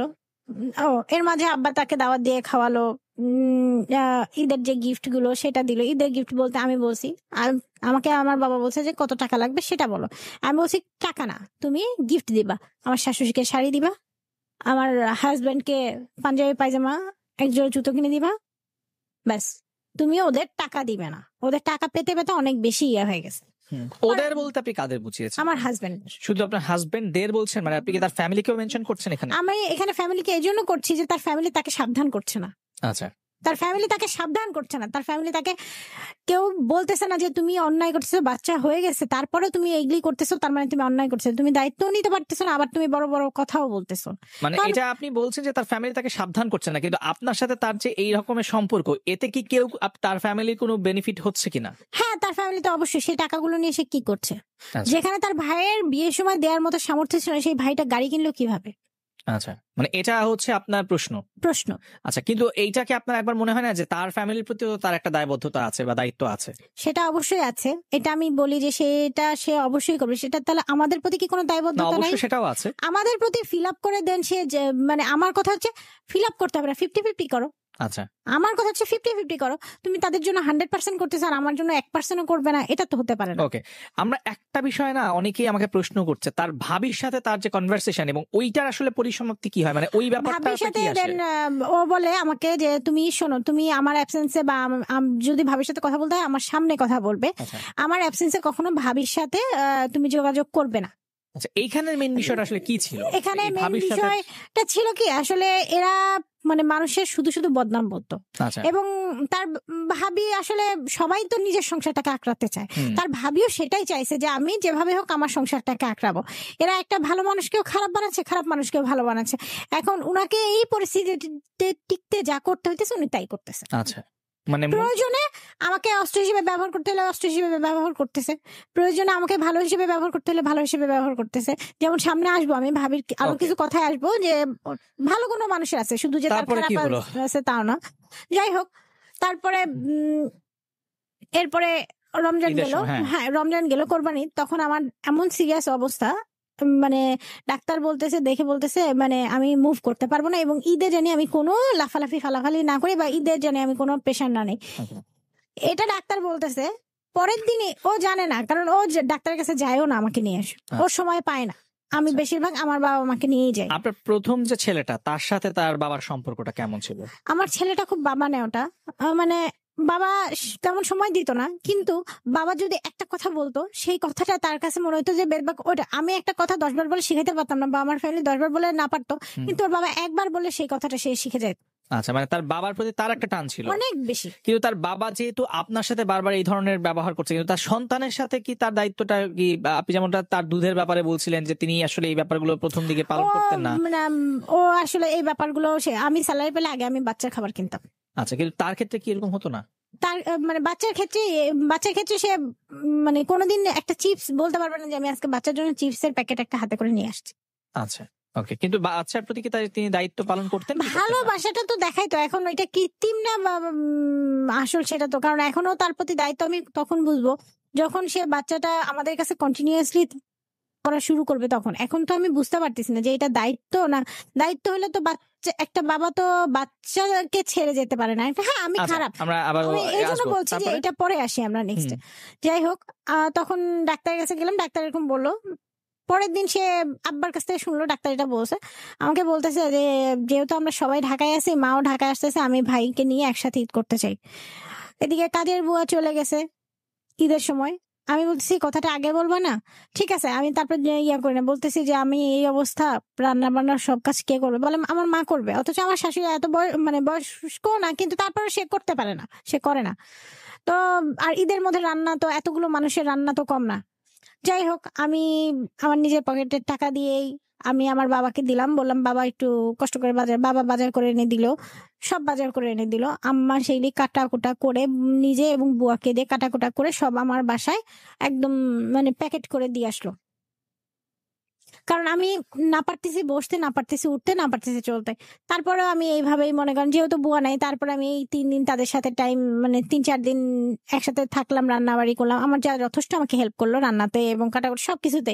উনিও 4 মান্থে প্রেগনেন্ট ছিল, বাট উনিও সমানভাবে ইকুয়ালি হেল্প করলো।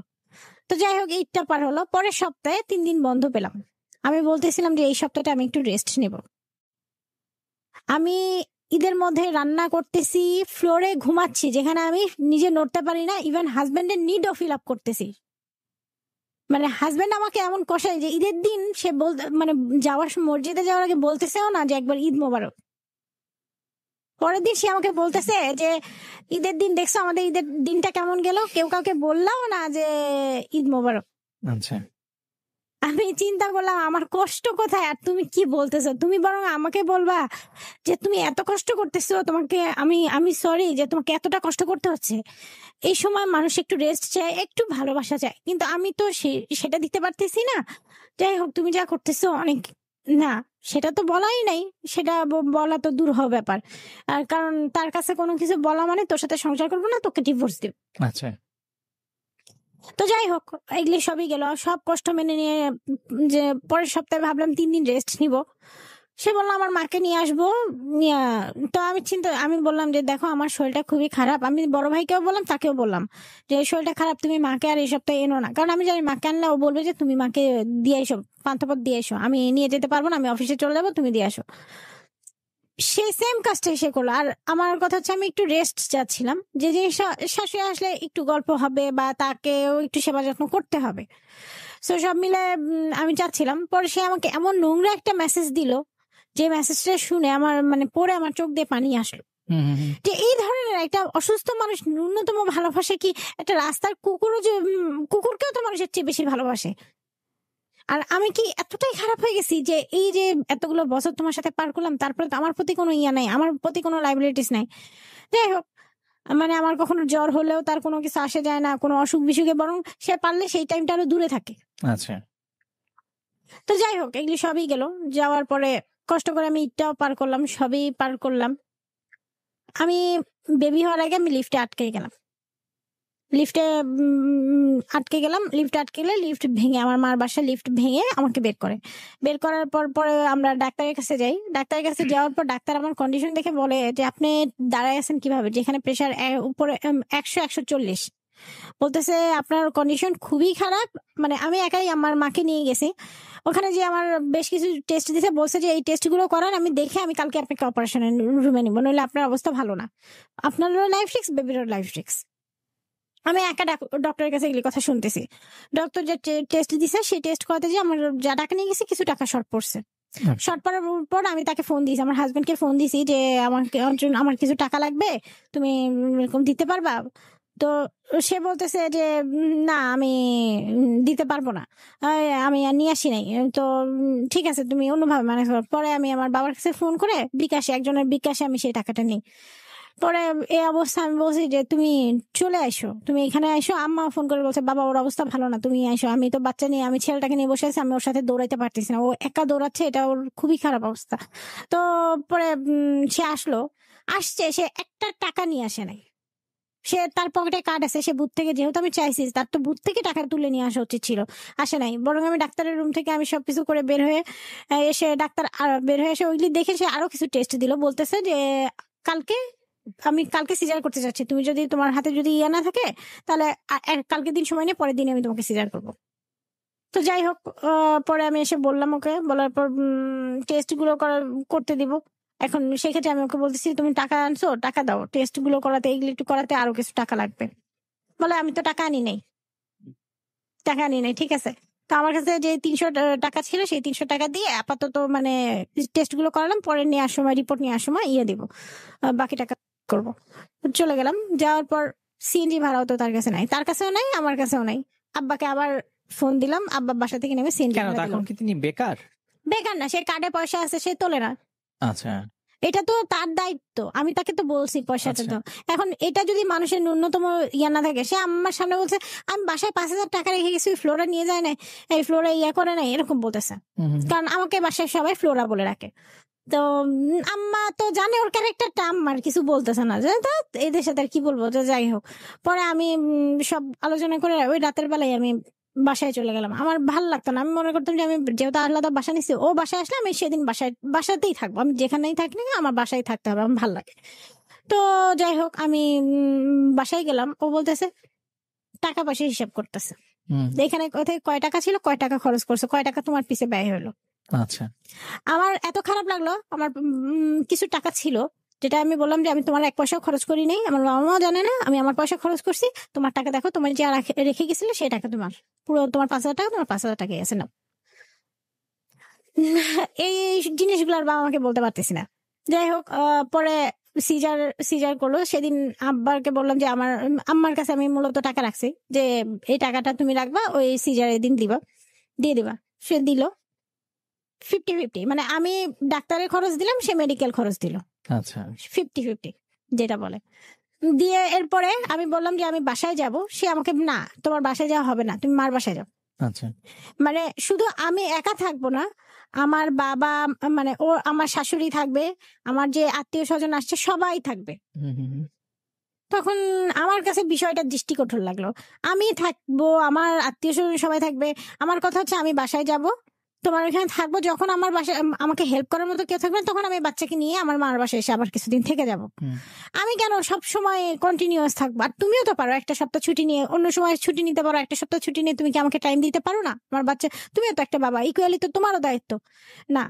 বরং যেদিন আমি হসপিটাল থেকে মানে আমার বাসায় রেখে গেল, সেদিন আমার খুবই কষ্ট লাগলো, এবং আমার মানে এত মনে হলো যে দুনিয়াতে আসলে কি আমার থাকার মনে হয় কোথাও জায়গা নেই, তাই আমাকে সবসময় ঘুরে ফিরে বাবার বাড়ি ফিরে আসতে হয়। তো রাতের বেলা আমার ফেসবুকে এই মানে ম্যাটারনিটি, মানে এই পিরিয়ডটা নিয়ে একটা পোস্ট ছিল। সেই পোস্টটা দেখে সে আমাকে মেসেজ করছে, তুমি আমাকে চেনো না, আমি কতটা, মানে এমন একটা জঘন্য মেসেজ দিছে, মানে মেন্টাল টর্চার। খুব খারাপ লাগছে। লাগার পর আমি বলছি এটা তো আমি তোমার নাম করে দেই নাই, আসলে ও যে এটা করে এই জন্য ওর মনে এটা বিততেছে। তো যাই হোক, পরে ওই পোস্টটা আমি ডিলিট করে দিলাম, দিয়ে যে ঠিক আছে, যে এটা জন্য যখন এত কথা, ঠিক আছে ডিলিট করে দিছি। এরপরে যাই হোক 1 সপ্তাহ 2 সপ্তাহ 3 সপ্তাহ চলে যায়, ও আমাকে বাসায় নিবে না। আমি ওর ভাইকে বলি যে আমি প্রয়োজনে কাজের মানুষ রাখো, রেখে আমাকে আমার করো, তাও আমি বাসায় চলে যাই। আমার বাসায় থাকতে আমি কেন মার বাসায় আমার শাশুড়িকে নিয়ে সবাইকে নিয়ে থাকবো? আর সে মাঝে মাঝে বাসায় আসতেছে, একা থাকতেছে, যেটা আমার ভালো লাগতেছে না। বাসায় গেলাম ভাইয়া, জোর করে তার সাথে আমি বাসায় গেলাম। বাসায় যাওয়ার পর 3 দিন আমার গায়ে হাত তুললো। আচ্ছা, হাত তুললো অ্যাটলাস্ট 5ই অক্টোবর 2018 আমাকে কাজের বুয়ার সামনে অকথ্য ভাষায় গালাগালি, অন্য সময় তো করে, কাজের বুয়ার সামনে অকথ্য ভাষায় গালাগালি। এবং আমি বলতেছি তাকে যে প্লিজ তুমি একটু থামো, বুয়া আছে, বুয়া বলে দিবে সবাইকে, মান সম্মানের তো একটা বিষয় আছে। বলে তোদের আবার মান সম্মান? আমাকে বলতেছে, মানে আমরা মানে যে ভাষায় বলছে ওই ভাষাটা আর আমি বলতে পারছি না, আমার মুখে আসে না। বলছে তোদের মান সম্মান, তোদের পুরুষের অভাব হয় না, তোদের আবার মান সম্মান, মানে আমার যেহেতু অতীত একটা আছে, সো এই জন্য তার বলতেছে। এরপরে কি করলো, মানে এক পর্যায়ে সে আমার গায়ে হাতই তুললো। আচ্ছা, আমার গায়ে হাতই তুললো। হাত তুলে আমাকে বলতেছে, আমার বাচ্চাটা আমার শাশুড়ি গুলো দিয়ে বলতেছে, তুই বের হয়ে যায়, তুই কাবিন নামা নিয়ে আসবি তোর বাপের কাছ থেকে, নিয়ে এসে তুই আমার ডিভোর্স দিবি, দিয়ে বাচ্চা নিয়ে চলে যাবি। আচ্ছা, এই কাজটা করলো। যাই হোক, আমি এত লাগলো, যেখানে আমার ঘরে বাজার করতেছে না, আমি না খেয়ে আসি 1.5 দিন, কিন্তু আমি তারপরে আমি কিচ্ছু বলতেছি না যে আমার জন্য বাজার করো। সে আমার গায়ে এসে হাত তুলতেছে। যাই হোক, কারণ সে এখন অনেক বড় হয়ে গেছে, এখন মাসে 60,000 টাকা ইনকাম করে। আমি আমার মতো বইয়ের তার দরকার নেই, তার কাছে অনেক মেয়ে আসবে। আচ্ছা, কারণ চেহারাটা সুন্দর আছে, আমি সুন্দর না, সো আমার কাছে আমি অসুন্দর মানুষ। আচ্ছা, আমি সেদিন বাবার বাসায় চলে যাই। বাবার বাসায় যাওয়ার পরে আমি কিছু বলি না আমার মাকে, আমি বলি আমার ছেলেকে দেখতে আসছি। কিন্তু কাজের মেয়েটাই সব বলে দেয়, দেন আব্বা আম্মা জানে, এদিকে ওর ভাইও ফোন দেয়, বাসায় আসে সেদিন ফোন দেয়, কিন্তু কেউ আমাকে নিতে আসে না ভাইয়া। আচ্ছা, কেউ আমাকে নিতে আসে না, সবাই বলে বিচার করতে আসো। আচ্ছা, ফ্যামিলি নেই, মানে গেলে আবার কিছু না কিছু চাইবে, আর কিছু না কিছু শর্ত থাকবে। যাই হোক, 2 দিন পরে আমি একাই ফিরে গেলাম, যেদিকে বাসার তালাটা বদলাই দিছে। আচ্ছা, বাসার তালাটা বদলাই দিয়েছে। আচ্ছা, এরপরে যাকে সেটাও গেল। এরপরে আমাকে শুধু মেসেজ দিচ্ছে, আমি তোকে ডিভোর্স দিব, তোর সাথে সংসার করবো না। আচ্ছা, আমার বাচ্চাটা যেহেতু 13ই সেপ্টেম্বরে হয়েছে, তো অক্টোবরের 5 তারিখে ঘটনা, সো ন্যাচারালি অল্প সময় ডিস্টেন্স। তো যাই হোক, এরপরে 1 সপ্তাহ পর আমি শুনলাম বাড়িওয়ালা ফোন দিল, সেও তার মাকে দিয়ে ফোন দিলো যে বাসা ছেড়ে দিছি। বাসা ছেড়ে দিয়ে ফার্নিচার নিয়ে যেতে পারে নাই, কারণ বাড়িয়ালি প্রোটেকশন দিছে। বাড়িয়ালি হচ্ছে আমার বান্ধবীর মা, যে বাসা নিচে একসাথে ছাড়তে হলে একসাথে ছাড়তে হবে, এবং ফার্নিচার নিতে হলে একসাথে বের করতে হবে। আচ্ছা এটা বাড়িয়ালি প্রোটেকশন দিয়েছে, তো সে নিতে পারে নাই। হুম। তো বাড়িয়ালি আমাকে ফোন দিয়েছে যে এরকম ব্যাপার, ও তো বাসা ছেড়ে দিছে, তো তুমি কি করবা?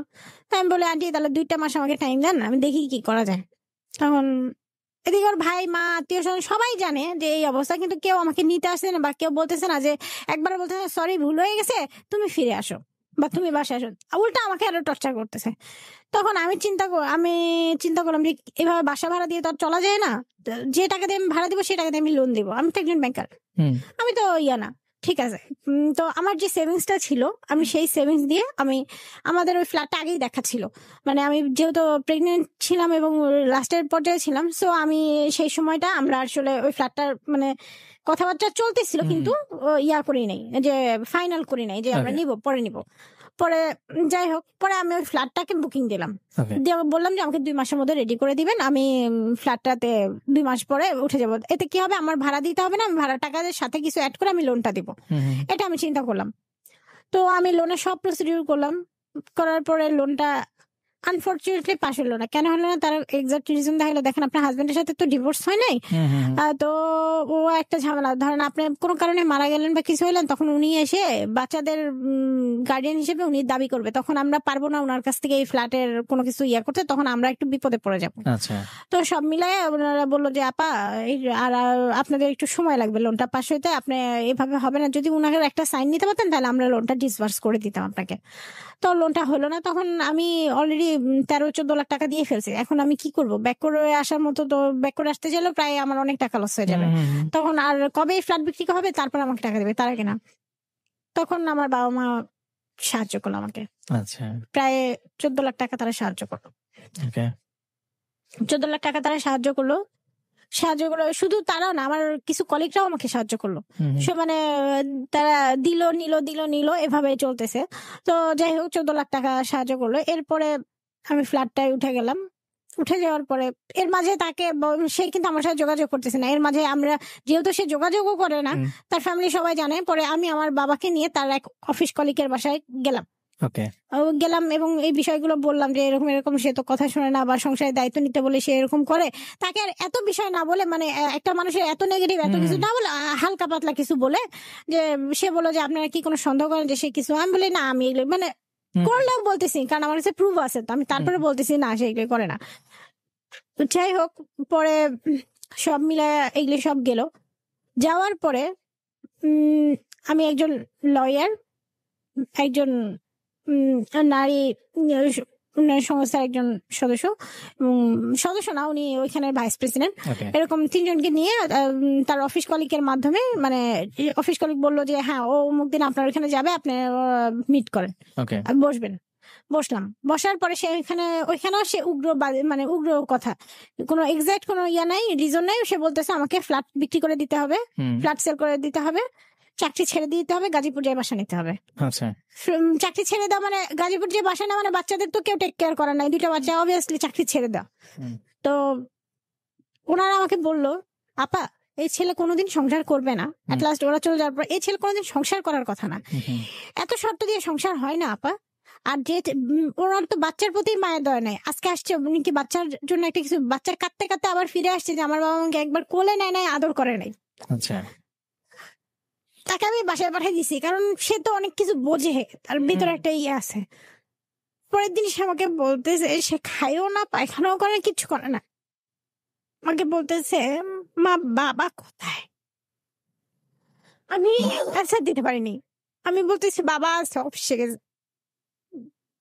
যাই হোক, পরের দিন আমি আবার ফোন দিলাম তার কলিগের মাধ্যমে, তার বাসায় অনেকবার ফোন দিয়েছি, সব কেউ ফোন রিসিভ করে না। সে আমাকে বললো তোর বাচ্চা মরলো কি বাঁচলো তোর কাছে থাকাকালীন আমি এটা আর কিছু আসে যায় না, বাচ্চা তখন আমার হয়ে গেল তার না।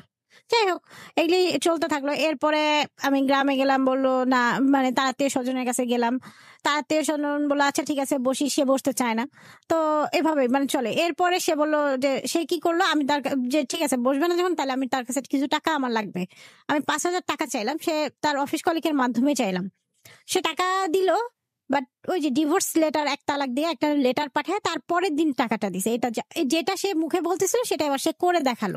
ডিভোর্স লেটার পাঠিয়েছে, হ্যাঁ, মনে করেন 26 তারিখে ডিভোর্স লেটার পাঠিয়েছে, 27 তারিখে আমাকে 5,000 টাকা দিয়েছে। কোন মাসে? এটা হচ্ছে নভেম্বরে 2018 আচ্ছা নভেম্বরে। যাই হোক, তো আমার ডেটটা এদিক ওদিক হতে পারে, কিন্তু এটাই করেছে সে। তো যাই হোক, এটা করলো। পরে আমি গ্রামে গেলাম, যে ওর গ্রামের চেয়ারম্যান আমাকে শর্ত দিয়ে দিল। ওর শর্তগুলো আমাকে দিল, আমি আমার ফ্ল্যাট সেল করবে ওর ভাই এবং ও দায়িত্বে থাকবে। ও যতদিন আমার ফ্ল্যাট সেল না হবে ততদিন সেই ভাড়ার টাকা তারা নিবে। আচ্ছা, এবং আমার চাকরি মানে জব যেখানে করি, তার কোনো টাকা ছিল এই ফ্ল্যাটটা কেনার ক্ষেত্রে? না, এক পয়সাও তার নাই। আচ্ছা, এটাই আমার কথা, আমি আসতেছি মেসেজে। তো আমার চাকরি আমি ট্রান্সফার করে গাজীপুর নিয়ে যাব, যেখানে মানে সবাই চায় যে একটা ভালো পজিশনে থাকতে, ভালো জায়গায় থাকতে, সেখানে গাজীপুর নিয়ে যাবো। আমার বাচ্চা কার কাছে রেখে করবো সেটা কেউ জানে না, সেটা কোনো লাইবিলিটিস নাই, সেটা আমার লাইবিলিটিস। এবং আমি স্যালারি 30,000 টাকা তার হাতে তুলে দেবো। আচ্ছা, দেখেন আমাকে মানে সেখানে আমি যে মানবো কি মানবো না সেটা শোনা হলো না। ইভেন তারা আমাকে বললো এই মেয়েটা মানসিক সমস্যা আছে, আমি কথা বলতে চাইলে মানসিক সমস্যা। সে 100টা বললে কোনো দোষ থাকতেছে না, আমি বললে সেটা দোষ হয়ে যাচ্ছে। সে নাকি কোনোদিন স্বামীর সম্মানই পায় নাই। আমি এতদিন তার বিরুদ্ধে কোনো আইনগত ব্যবস্থা বা কোনো ব্যবস্থা নিয়ে মনে করছি একটা মানুষকে ভালো করার চেষ্টা করে দেখি। আর এই যে এইভাবে টাকা দিছি সেটা তো সে স্বীকার করবে না, কারণ সে অবভিয়াসলি এখন পর্যন্ত স্বীকার করে না। এটাও সে বলে অ্যাট লাস্ট সে আমার বাবা, আমি একটা ফেসবুকে এইগুলি হওয়ার পরে আমি এসে এখানে থানায় লিখিত অভিযোগ করি। তার HR কে বিষয়টা জানে, থানা থেকেই জানায়। জানার পর HR আমার ফাদারের সাথে কয়েকদিন কথা বলে সময় নেয়, নেয়ার মধ্যে সময় নেয়, ওয়েল এন্ড ফাইন। বলে আমি তো চাইলে কোর্টে যেয়ে মামলা করতে পারতেছি, যেহেতু সবাই সময় নিচ্ছে, সবাই চাচ্ছে বিষয়টা মিউচুয়াল হোক, সো আমি তো আগেই কোর্টে যাব না। তো পরে এরপরে সে এর মাঝে আরেকটা ঘটনা ঘটে। সেটা হচ্ছে থানায় যেহেতু আমি লিখিত অভিযোগ করি, থানায় ম্যাডাম তাকে ফোর্স করে যে আপনি বাচ্চাদের খরচ দেন না কেন, বাচ্চা আপনার না, আপনি পুরুষ মানুষ না, আপনার তো অবশ্যই দায়িত্ব। তো উনি বলার পরে উনি 8,000 টাকা ওই দিন পাঠায়, 2টা বাচ্চার জন্য অনলি ফর 8,000 টাকা, যেখানে সে 50,000 টাকা ইনকাম করে মান্থলি। যাক, পাঠাইছে। পাঠানোর পরে আমি জানি যে সে এবার আগামী ডিভোর্সের দিকে। সে কি করলো, বাড়ি গেল, যে 1 সপ্তাহ পরে বাড়ি যেয়ে সে ফেব্রুয়ারিতে তার চেয়ারম্যানকে দিয়ে ফোন দেওয়া এলো। তার চেয়ারম্যান আমার বাবাকে বলতেছে যে কল রেকর্ডটা আমার কাছে এখনো আছে, চাইলে আমি স্টিল লাইভ এখানে শোনাতে পারি। যে চেয়ারম্যান বলতেছে যে আপনি ফ্ল্যাট সেল করে না দিলে মেয়ের যদি কথা না শোনে, মেয়ে তো কথা শোনে না, একটাও তো শর্ত মানলো না। তা আমার বাবা বলছে এলি কি শর্ত মানার মতো? এরপরে যে এই ছেলেটা সংসার করে বলে 2 বছর পর আবার আমরা একটা ঝাড়ি দিতাম, তাহলে সব ঠিক হয়ে যেত। হ্যাঁ, ঝাড়ি দিলে সব ঠিক হয়ে যাবে। আর আমি যে মানে আমার যে অলরেডি এই পর্যন্ত এই সিচুয়েশন হয়ে গেছে সেটা কিন্তু বুঝতেছে না। ও হ্যাঁ, এর মাঝে আরেকটা কথা বলে অনেক কিছু মানে বাদ চলে যাচ্ছে। ওখান থেকে এসে সে এই যে চেয়ারম্যান যে শর্ত দিল, দিয়ে যে তার বাসায় পাঠালো, সে আমার উপর তখন সেই কতদিন অমানসিক টর্চার। 1 প্যাকেট বিস্কিট আনতে বলছি, সে সেটা নিয়ে আসে নাই। বলে যে না, তোর টাকা, এত টাকা নাই তোর পিছনে আমার অযথা শেষ করার। একটা কোক নিয়ে আসতে বলছি, সেটা বলে টাকা নাই আমার অযথা নষ্ট করার। তাহলে সেই মানুষটাকে কিভাবে ভরসা করে? এরপর আমার বাসায় এসে একদিন থাকলো, ভাইয়া ফিজিক্যাল রিলেশন 5 মিনিট পর উঠে বলে যে তুই তো ফ্ল্যাট বিক্রি করে টাকা দিবি না, চল তুই আমাকে ডিভোর্স দিবি। আচ্ছা, কোন হাজবেন্ড যে এটা করতে পারে, আমি আজকে ওপেনলি বলতেছি। যে মেসেজটা আমি তাকে পরে দিয়েছি, তখন সে আমার বাবাকে উল্টা মেসেজ দিয়ে বলে আপনার মেয়ে আমাকে বিরক্ত করতেছে। ইভেন সে ফোনে আমাকে বলে তোকে 1 তালাক 2 তালাক 3 তালাক। তখন আমি এই হাজবেন্ডের কাছে আর কি করে যাই? দেন কি করলো, এটাও গেল। যাওয়ার পরে সে যেহেতু যে সবাই বলতেছে, তাই আমি বলতেছি ঠিক আছে আমাকে নিতে হলে বিয়ে করে নিতে হবে, তুমি নিতে পারবা? বলে না, তোকে বিয়ে করে তাহলে আমি তোমার সাথে তো পরকীয়া জড়াবো না, জেনা করবো না, যার ফলে আমি তোমাকে বিয়ে করেছি। আমি বিয়ের আগে তোমার সাথে ঘুরতেও যাই নাই, বিয়ের পরে আমি আগেও কখনো এই কাজ করবো না দেখে আমি বিয়ে করেছি। বিয়ে থেকে আমি তো আগে মানে বিয়ে করেছে, আমি তো আগে অন্য কারোর সাথে পালাই যাই নাই, 2 রাত থেকে আসি না, এই কাজটা তো করি নাই। সো আমি বিয়ে করে, এটা বৈধ কাজ, এটা অবৈধ না, যেটা আমি এখনো তোমার সাথে করেছি। সো আমি এখন তোমার সাথে আর না। তো এই পরে চেয়ারম্যান ফোন দিল ওই যে ফেব্রুয়ারিতে, যেহেতু সে টাকা পাঠাইছে, ফোন দিল, দিয়ে বললো তাহলে তো ডিভোর্স তাহলে তো ছেলে স্টেপ নিবে, ছেলে ব্যবস্থা নেবে। তখন আব্বা বললো যে, আব্বার কথা অর্ধেক বলার পর সে বললো যে না, তা ভাই যাবেন, তাহলে আপনারা মানে আসেন, বা এরকম একটা মেসেজ তার যে এসে ডিভোর্স দিয়ে যান, মানে হলে ছেলে দিবে। তো সে যাই হোক, এখন এরপরে শুনলাম সে বললো যে আমাকে মেসেজে বলতেছে আমি তোকে ডিভোর্স দিচ্ছি। ভালো কথা, ডিভোর্স দিচ্ছি, আমার পাওনা টাকা দাও, আমার 5 টাকা দাও। আমি সবার সামনে ওপেনলি বলতেছি, আমার ডিভোর্স দিছো, 2টা বাচ্চা আছে, একটা দিন ভরণ পোষণ দিতেছো না, টাকা চাইলেই তুমি ডিভোর্স, যেটা মুখে দিয়েছো গড গিফটেড। আমাকে সেই প্রুফ গুলো আল্লাহ সাহায্য করলো, এই প্রুফ গুলো আমি কাজে লাগাতে পারলাম। এই প্রুফ গুলো এবং এই যে মানে তাদের যে মেসেজটা এবং এই মেসেজ গুলো যে ফ্ল্যাট বিক্রি করে টাকাটা কে নিবে, আমি তোমার টাকা তো 1 পয়সা নেই। তোমার যদি কোথাও কোনো কিছু করার ইচ্ছা হয় সেটা তোমার টাকায় তুমি করো, আমি তো বাধা দিই নেই। আমি তো চাইও নাই, কারণ আগের গুলার প্রুফ নাই, কিন্তু এখনকারটা প্রুফ আছে। তুমি যতই যুক্তি দাঁড় করাও আর যতই যাই বলো, তুমি যে একটা বাবা, তুমি একদিনও বাচ্চার খোঁজ নাও না। তুমি আমাকে, আমি ওপেনলি চ্যালেঞ্জ করতেছি, আমার দেখা একটা ব্যাড হ্যাবিট দেখা। আমি ছেলেদের সাথে ঘুরতেছি, আমি ঘন্টার পর ঘন্টা বাইরে থাকতেছি, বা আমি অন্য কোনো রিলেশনের জন্য। অবজেকশনটা কি ছিল? ওনার মূল অবজেকশনই ছিল আমি ফ্ল্যাট সেল করে দিব। আচ্ছা, এই ফ্ল্যাটটা কেনার সময় উনি আপনার পাশে ছিলেন? কেনার সময় ছিলেন না তো, উনি তো এটা কেনার সময় অপমান বোধ করতেছিলেন, কারণ এটাতে থাকলে তো তার এখন অপমান। কেন অপমান? কারণ সে তো আমাকে বারবার ঘাট ধাক্কা দিয়ে তার বাসা থেকে বের করে দিছে সেভারাল টাইম, যেটা প্রেগন্যান্সি পিরিয়ড, এবং এট লাস্টও বের করে দিচ্ছেন। এখন আমার ওই ইনসিকিউরিটি থেকে ফ্ল্যাটটা কিনেছিলেন? হ্যাঁ, আচ্ছা, আমি যেটা কিনেছি সেটা আমি এবং কারণ সে আমার সাথে যোগাযোগ করে না, সে আমাকে ইয়ে করে না, সে সবসময় ঘাট ধাক্কা দিয়ে বের করে দিবে, আমি বাবার বাসায় আসবো। আজকে আমার ভাইয়ের বউ নাই, কালকে আমার ভাইয়ের বউ আসবে, তখন আমি কি করবো? আমার বাবা আজকে আছে, আজকে আমি হেল্প পাচ্ছি, কালকে তো আমি হেল্প পাবো না। সো আমি এটা সবার মাধ্যমে, হ্যাঁ তুমি আমাকে ডিভোর্স দিছো, ওয়েল এন্ড ফাইন, তাহলে আমার পাওনা টাকা দাও, বাচ্চা তোমার, ভরণ পোষণ তুমি পাঠাও। তুমি ভরণ পোষণ না পাঠিয়ে তুমি মানি অর্ডারে কিছু টাকা পাঠাচ্ছ, যাতে আমি সেটা রিসিভ করতে না পারি। অ্যাজ এ রুলস বুঝলাম, তুমি কি যখন অ্যাকাউন্টে দিচ্ছ তোমার কি ডকুমেন্টস থাকতেছে না? অবশ্যই থাকতেছে। মানি অর্ডার দিলে আমি তো নিতে যেতে পারতেছি না, আমি জব করি, সো আমার ওইটা আমি আর নিতে পারতেছি না, তোমার কাছে ব্যাক চলে যাচ্ছে। মানে ক্রিমিনাল হইলে মানুষের মাথায় যে এত বুদ্ধি কাজ করে, সেটা আমি কোনোদিন ভাবি নাই। ইভেন আমার কাছে এটা লাগে যে নিজে দুইটা বাচ্চার খোঁজ নেয় না, সে যে আমাকে গাজীপুর নিয়ে কোনো খুন করবে না, বা আমাকে অন্য একটা ছেলের সাথে ছবি তুলে বলবে না এই মেয়েটা পরকিয়া করছে, এই জন্য আমি ওখান থেকে এখানে নিয়ে আসছি, তার কি গ্যারান্টি ওই চেয়ারম্যান দিবে, বা তার কি গ্যারান্টি ওই মানুষগুলো দিবে? কারণ তোমার মতো ক্রিমিনালকে আমি দেখছি। ওকে, সো আপনার সাথে বর্তমানে তার মানে সম্পর্কটা কোন অবস্থা? বর্তমানে সম্পর্ক, সে বলে ডিভোর্স, আমি কোনো লেটার পাইনি, কিছু পাইনি, আমি কোনো টাকা পয়সা পাইনি, কিছু পাইনি, যার ফলে আমি আইনি আশ্রয় নিছি, ভরণ পোষণ মামলা দায়ের করছি, এবং তার কাছ থেকে সে তো বিয়ের পর থেকে কোনো দায়িত্ব নেয় নাই 18,70,000 টাকা আমি ক্লেম করছি। ওকে, এখন সে কোর্ট যেটা রায় দিবে সেটাই আমি মেনে নেবো, কারণ আমি কাবিন করছি অনলি ফর 2 লাখ। আমি কাবিনের টাকাও চাই না, আমি কোনো টাকা চাই নাই। আমি চাইছি আমার বাচ্চার ফিউচার লাইফটা সিকিউরড হোক, বাবা থাক মা থাক, তারা সুন্দর হাসি মুখে বড় হোক। আমি কিন্তু তিনি আপনাকে এই যে আপনার থাকার কথা বললেই তিনি বলছেন আপনার ফ্ল্যাটটা বিক্রি করে দিতে এবং গাজীপুর চলে যেতে, চাকরিও ছেড়ে দিতে। তার অফিসটা কি গাজীপুরে? তার অফিসটা গাজীপুরে। আচ্ছা, ওকে। আমার কথা হচ্ছে, আজকে আমি এখানে সবাইকে কিছু মেসেজ দিতে চাই। আমি কিন্তু ফার্স্ট বিয়েটা ভেঙে দিছি, কিন্তু আমি চাকরি করতে চাই বলে। আমি উনি জেনে বিয়ে করেছে, আমি স্বাবলম্বী হতে চাই। আমার চাকরি দেখে বিয়ে করেছে, চাকরি দেখে বিয়ে করে একটা ব্যাংকের চাকরি পাওয়া কি মুখের কথা? দুনিয়া হাজার হাজার বেকার ছেলে মেয়ে ঘুরে বেড়াচ্ছে, আর আমি সেখানে একটা ব্যাংকের চাকরি ছেড়ে দিব? আমরা ফারহানা আপনার কথাগুলো বুঝতে পারছি, এবং আমরা আপনার সাথে আরো আড্ডা দিব। তবে এই মুহূর্তে সেই মুহূর্তটা প্রতিটা লাভ স্টোরি শেষে আমরা চেষ্টা করি তৈরি করবার জন্য, আমরা একটু সেই মানুষটার সাথে কথা বলবো যে মানুষটাকে নিয়ে এতক্ষণ যাবত ফারহানা কথা বলছিলেন। তবে সেই মানুষটা এই বলবে যে সবই মিথ্যা বলছে, আমি যা বলতেছি মিথ্যা বলতেছি, এটাই ন্যাচারাল।